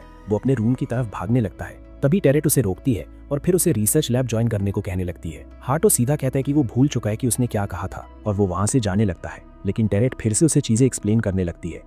वो उसे बताती है कि स्कूल में 2 सर्कुलर हैं और तुम्हें उनमें से किसी एक को एनरोल करना होगा। पहला कोर्स है नाइट का और दूसरा कोर्स है रिसर्च का, जिसमें कि तुम अलग अलग तरीके से मैजिक बनाओगे और उन्हें यूज करने का तरीका ढूंढोगे। टेरेट को लगता है कि वो हारुतो के लिए परफेक्ट होगा क्योंकि वो एशियन मैजिक में इंटरेस्टेड है, पर हारुतो कहता है कि वो किसी और के लैब ज्वाइन कर लेगा। तभी वहाँ लाउस आ जाता है जो कि तेजी से हारुतो की तरफ बढ़ने लगता है, लेकिन हारुतो उसे आसानी से जमीन पे पटक देता है और वो पहचान भी नहीं पाता है कि आखिरकार वो है कौन। तभी वहाँ मारियाना आ जाती है और हारुतो ये देख के हैरान हो जाता है कि लाउस इतना ज्यादा हट्टा कट्टा कैसे हो चुका है। है। लाउस उससे पूछता है कि तुम्हें मुझसे क्या काम है, पर लाउस कहता है कि हम तो एक स्कूल में है ना, और उससे फ्रेंडली तरीके से बात करता है। पर हारुतो उसे इग्नोर कर देता है और कहता है मैं तो मारियाना से बात कर रहा था। वही वो उससे पूछती है कि क्या उसने अभी तक कोई कोर्स चुना है, और कहती है कि तुम उसी लैब को क्यों नहीं ज्वाइन कर लेते जिसमें कि मैं हूँ। वही लाउस चाहता है कि हारुतो उसकी क्लास को ज्वाइन करे, लेकिन टेरेट कहती है कि हारुतो सिर्फ मेरा है। इसके चक्कर में लाउस और उसके बीच बहस छिड़ जाती है। तभी लाउस हारुतो को वार्न करता है और उससे कहता है कि इस औरत से, क्योंकि उसकी रिसर्च बिल्कुल भी यूजलेस है और उसके बाकी के प्रोफेसर से पंगे होते रहते हैं। जिसके बाद वो सभी हारुतो के पीछे पड़ने लगते हैं और हारुतो से पूछते हैं कि वो किसकी क्लास ज्वाइन करेगा। तभी वहाँ वो सफेद बालों वाली लड़की आ जाती है और वो कुछ कहना चाहती है, पर इससे पहले कि वो कुछ कहती, हारुतो कहता है मेरा इसके साथ कुछ प्लान है, और वो वहाँ से निकल जाता है। ये देख के मारियाना जेलस फील करने लगती है और वो लाउस से पूछने लगती है कि आखिर इस लड़की के साथ उसका क्या रिश्ता है। वो किसी तरीके से वहाँ से बाहर आ जाता है और वो आयरिस से पूछता है कि वो किस लिए आई थी उससे मिलने। वो लड़की उससे पूछती है क्या तुम वही हो जिससे मैं कल मिली थी, क्योंकि कल के हिसाब से तुम बिल्कुल ही अलग फील हो रहे हो। हारुतो ये सुन के हैरान हो जाता है कि वो उसके क्लोन और उसमें फर्क बता सकती है, और वो अनजाने में ही एक बैरियर वहाँ लगा देता है, लेकिन आयरिस उस बैरियर को भी फील कर सकती है। हारुतो उससे पूछता है कि तुम्हें मुझ में कल से क्या अलग लग रहा है। वो कहती है कि कल मैं जब तुमसे मिली थी तुम में बिल्कुल भी माना नहीं था, लेकिन अब मैं तुम में बहुत ज्यादा माना सेंस कर पा रही हूँ। हारुतो याद करता है जब वो पहली बार फिले से मिला था और उसने भी उसकी माना को बहुत ज्यादा बताया था, और वो इस लड़की से पूछता है क्या तुम एक डीमन हो। वो उसे यकीन दिलाती है कि वो ह्यूमन ही है, लेकिन अभी भी बहुत सारी चीजें हारुतो को अजीब लग रही थी। हारुतो कहता है कि वो उसको अपनी पावर एक्सप्लेन नहीं कर सकता है और वो उसके दोनों फॉर्म्स को एक ही तरीके से ट्रीट करे। आयरिस उसको मुसीबत में डालने के लिए उससे माफी मांगती है और उसकी मदद के लिए उसे थैंक यू भी कहती है और अपना दोस्त बनाना चाहती है। ये रिक्वेस्ट देख के हारुतो हैरान हो जाता है, लेकिन आयरिस इस रिस्पॉन्स को हाँ समझती है और वो खुश है क्योंकि उसने अपनी जिंदगी में पहला दोस्त बनाया था। हारुतो उससे पूछता है कि तुम मेरा दोस्त क्यों बनना चाहती हो। आयरिस कहते हैं कि हम बार बार एक दूसरे से मिलते ही रहते हैं, तो शायद भगवान भी यही चाहते हैं। हारुतो उससे पूछता है कि उसकी जिंदगी कैसी चल रही थी जब तक कि उसका एक भी दोस्त नहीं बना। वो लड़की कहती है कि जब वो पैदा हुई थी उसे बेच दिया गया था और वो जिनके साथ भी रहती थी वो उसे भी छोड़ दिया करते थे। ऐसा 4 बार हुआ। हारुतो कहता है कि इसकी जरूर कोई वजह होगी। आयरिस उससे कहती है कि मैंने छोटे से ही कम्युनिकेट करना सीख लिया था। हारुतो सोचता है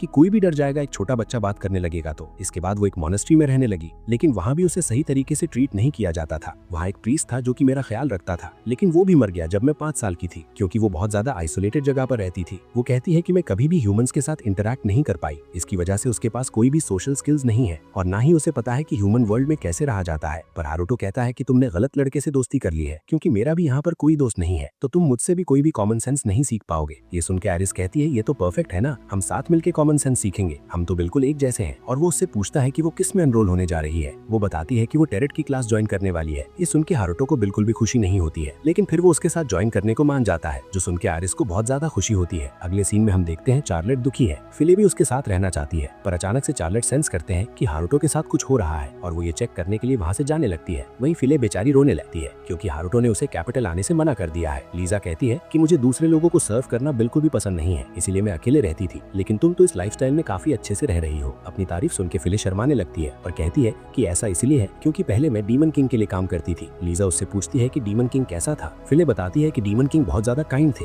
जो कि डीमंस और मॉन्स्टर्स को हमेशा पहले रखते थे, पर इस काइंडनेस की वजह से उनके दूसरे डीमन के साथ बहस हो गई क्योंकि वो ह्यूमंस को भी अच्छे से ट्रीट किया करते थे। डीमन किंग एक ऐसी दुनिया बनाना चाहते थे जिसमें डीमंस और इंसान साथ में शांति से रह सके, और उन्होंने फ्लैश प्रिंसेस से पहले ही हारने का डिसाइड कर लिया था। लीजा पूछती है कि इसका क्या मतलब। फिले बताती है कि जब फ्लैश प्रिंसेस आई थी डीमन किंग ने सभी डीमंस को वहाँ से हटा दिया था और खुद को सैक्रिफाइस कर दिया। शायद उन्होंने प्लान बनाया था कि अगले जन्म में वो ह्यूमंस के तौर पर पैदा होंगे। लीजा कहती है मतलब वो इंसान बनना चाहते थे और इंसान बन के वो लोगों के पर्सपेक्टिव को चेंज करना चाहते थे। फिले कहती है कि हाँ, मैंने कभी नहीं सोचा था कि डीमन किंग ने इस चीज पे बहुत ज्यादा सोचा था। फिले कहती है कि कितनी ज्यादा अजीब बात है कि डीमन किंग का जन्म उसी फ्लैश प्रिंसेस के पेड़ से हुआ है जिसने कि उसे पिछले जन्म में मारा था। हारुतो ने उसे कहा था कि वो पिछले जन्म के बारे में सारी चीजें भूल चुका है। डीमन किंग भी नामों को छोटा कर दिया करते थे और जब हारुतो ने उसका नाम छोटा किया उसे यकीन हो गया कि यही डीमन किंग है। लीजा उससे पूछती है कि डीमन किंग का असली नाम क्या है। फिले कहती है कि मैं तुम्हें बता तो रही हूँ, पर ये किसी को कहना मत कि डीमन किंग का असली नाम आयरिस फाल्या है। अगले सीन में वही लड़की अपना पूरा नाम आयरिस फाल्या बताती है। हारुतो कहता है कि ये नाम काफी ज्यादा लंबा है, क्या मैं तुम्हें सिर्फ आयरिस बुला सकता हूँ। आयरिस हंसती है और कहती है कि मैं भी नाम पहले छोटा कर दिया करती थी, तुमने तो मुझे मेरे पुराने दिनों की याद दिला दी। इसके बाद हारुतो वहाँ से जाने लगता है। तभी आयरिस उसे रोकती है और उससे पूछती है क्या उसने क्लास के लिए साइन अप कर लिया है, और कहती है कि हमें ये साथ में करना चाहिए। हारुतो मान जाता है और कहता है ठीक है, चलो मेरे रूम में चलते हैं। लेकिन रास्ते में हारुतो सोचने लगता है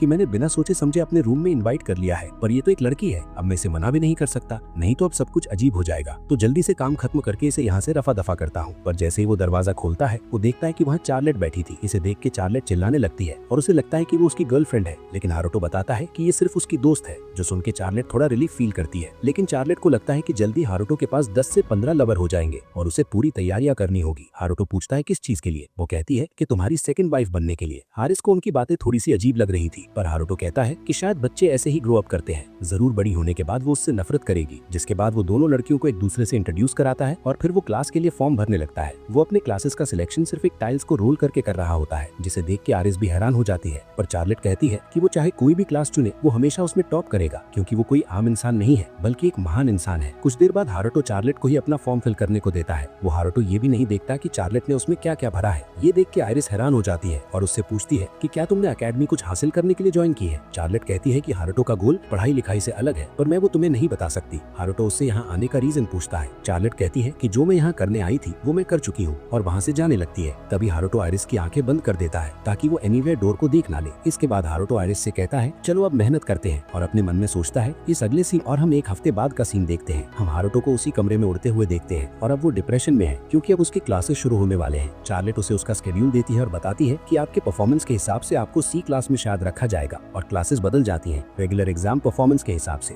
मुझे यकीन है कि आप जल्दी क्लास ए में जरूर पहुंच जाएंगे। पर हारुतो का ऐसा कोई इरादा नहीं है। हारुतो कहता है एक सेकंड, और सर्कुलम के अलावा इतनी सारी क्लासेस भी हैं। चार्लेट कहती है मैंने ये सब इसलिए सिलेक्ट किया था क्योंकि मुझे पता था कि ये सब आपको बहुत ज्यादा आसान लगेंगे। फिर हारुतो सोचता है कि एक सेकंड, ये तो मेरे लिए फायदे की चीज है यार। मैंने इतनी मुश्किल क्लासेस सिलेक्ट की है तो टीचरों को निराश करने में बड़ी आसानी होगी। हारुतो क्लास में आइरिस के साथ जाने लगता है और उसे यकीन नहीं होता कि हारुतो सी क्लास में है, क्योंकि वो खुद ए क्लास में है। जब हारुतो क्लास के अंदर जाता है तभी लोगों की नजरें उसी पर टिक जाती हैं। ऐसा इसलिए क्योंकि उसके और स्नाइडर का जो पंगा हुआ था, इसके बाद उनका टीचर टेस्ट लेने वाला था। क्योंकि वो क्लास सी में थे, वो अपने परफॉर्मेंस के बेसिस पे क्लास में ऊपर या नीचे जा सकते हैं, इसीलिए सबसे पहले वो उनका टेस्ट लेगा। पर हारुतो सोचता है कि यही मौका है खुद को नल्ला बेरोजगार साबित करने का।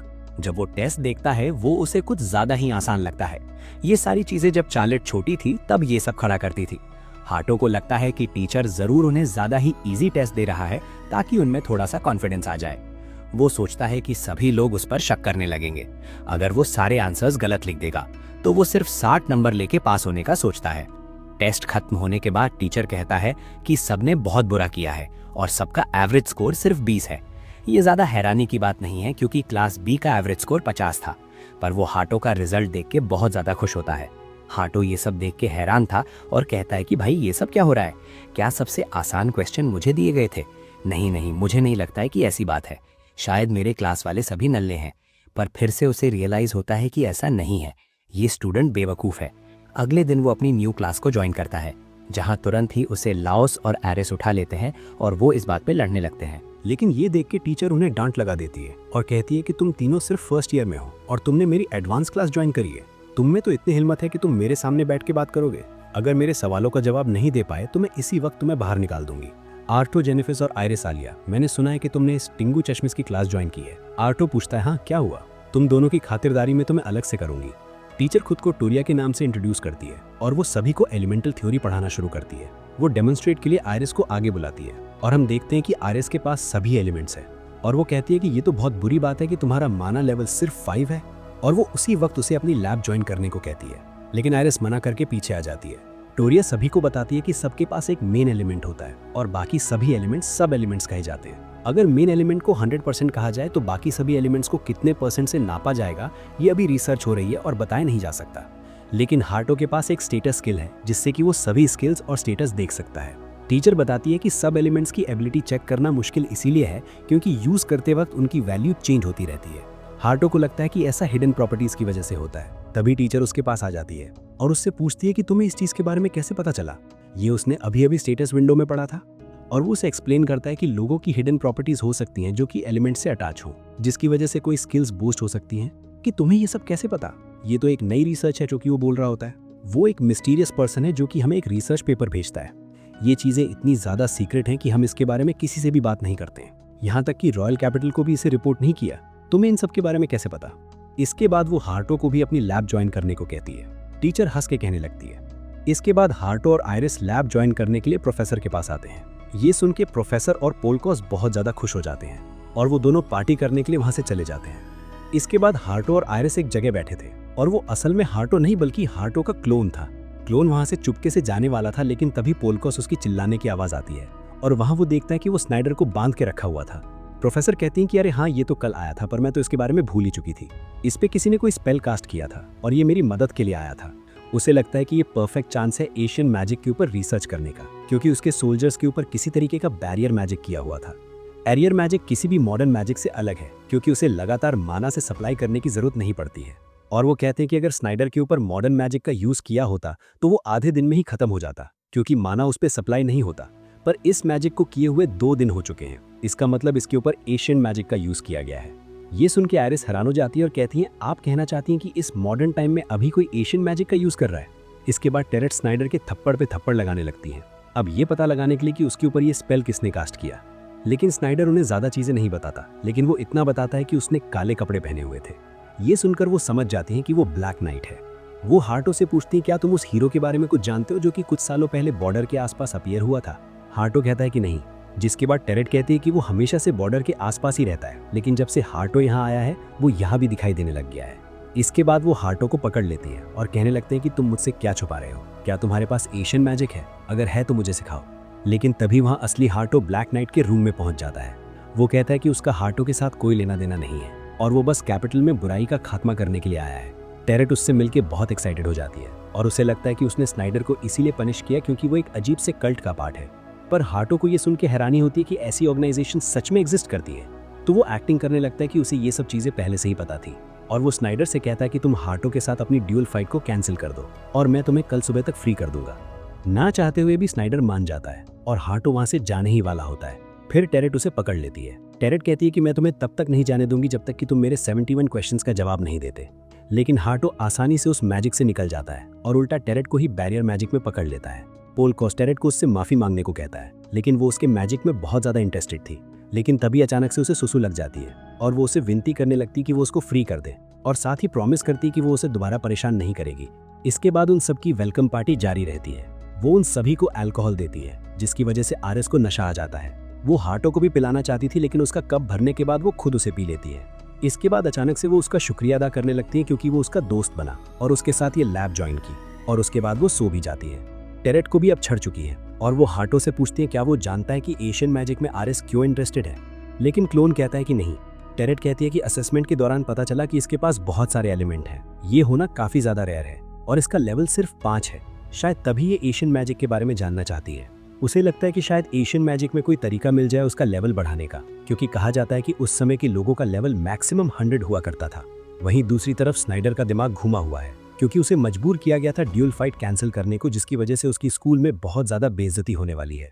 उसके फादर ने cult of Louis Fire join किया था ताकि वो करंट किंग को ओवरथ्रो करके खुद किंग बन जाए। इस हिसाब से स्नाइडर नेक्स्ट किंग बनेगा। वो हार्टो को अपनी रेपुटेशन को नीचे गिरने नहीं दे सकता है, तो वो कुछ असेसिन्स को बुला के उन्हें हार्टो और उनके दोस्तों को मारने का ऑर्डर देता है। पर हम देखते हैं कि इस पर कोई नजर रख रहा है। तभी असेसिन्स लैब की तरफ बढ़ने लगते हैं और उन्हें पता है कि सभी लोग अभी सो रहे हैं। वो टोटल 20 एलाइट असेसिन्स लेके आए थे, तो उन्हें यकीन था कि ये मिशन सक्सेसफुल होगा। लेकिन जब वो लैब की तरफ बढ़ते जा रहे थे वो एक इनविजिबल बैरियर से टकरा जाते हैं। वो बिल्डिंग के चारों तरफ जाते हैं। उन्हें पता लगता है कि वो बिल्डिंग बैरियर से घिरी हुई है। एक असेसिन उसे चाकू से तोड़ने की कोशिश करता है लेकिन उसे कुछ भी नहीं होता है। तभी उनके पास एक दरवाजा आ जाता है। तब एक बंदा उस दरवाजे को हल्का सा खोलता है। आर्टो उसे अंदर खींच लेता है। उनका कैप्टन उस डोर को डिस्ट्रॉय करने का ऑर्डर देता है, लेकिन उनके सारे अटैक्स डोर अब्जॉर्व कर देता है। इसके बाद वहाँ बहुत सारे दरवाजे आ जाते हैं और एक एक करके सभी असेसिन्स वहाँ से गायब होने लगते हैं। तभी वहाँ आर्टो आता है और कैप्टन उसके ऊपर हमला करने की कोशिश करता है, पर वो आर्टो के बैरियर से एक ही जगह जकड़ जाता है। इसके बाद आर्टो सभी असेसिन्स को स्नाइडर के पास लेके जाता है और पूछता है कि इन्हें तुम्हें ऑर्डर दिए थे ना।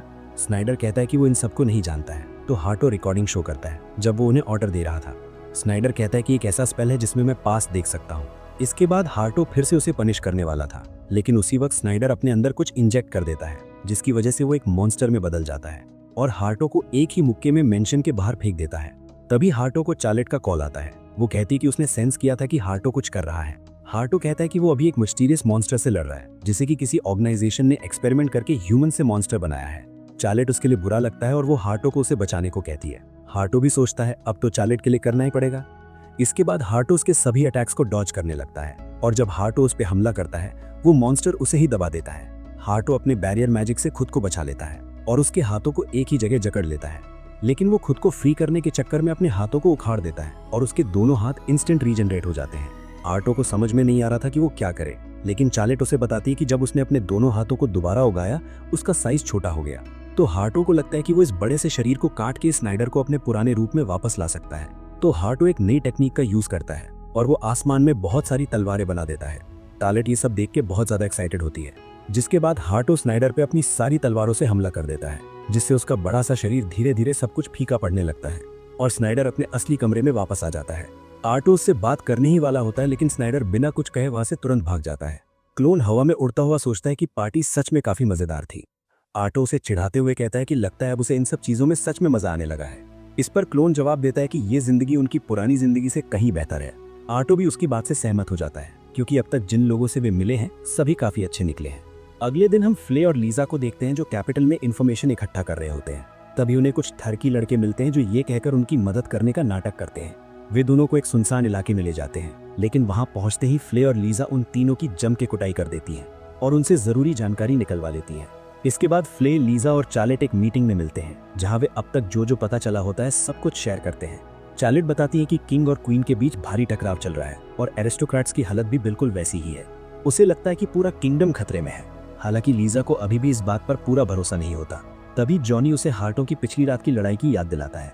इसके बाद वे हार्टो की फाइट का वीडियो देखते हैं और जॉनी हैरानी से कहता है कि ये तो सच में कमाल का है।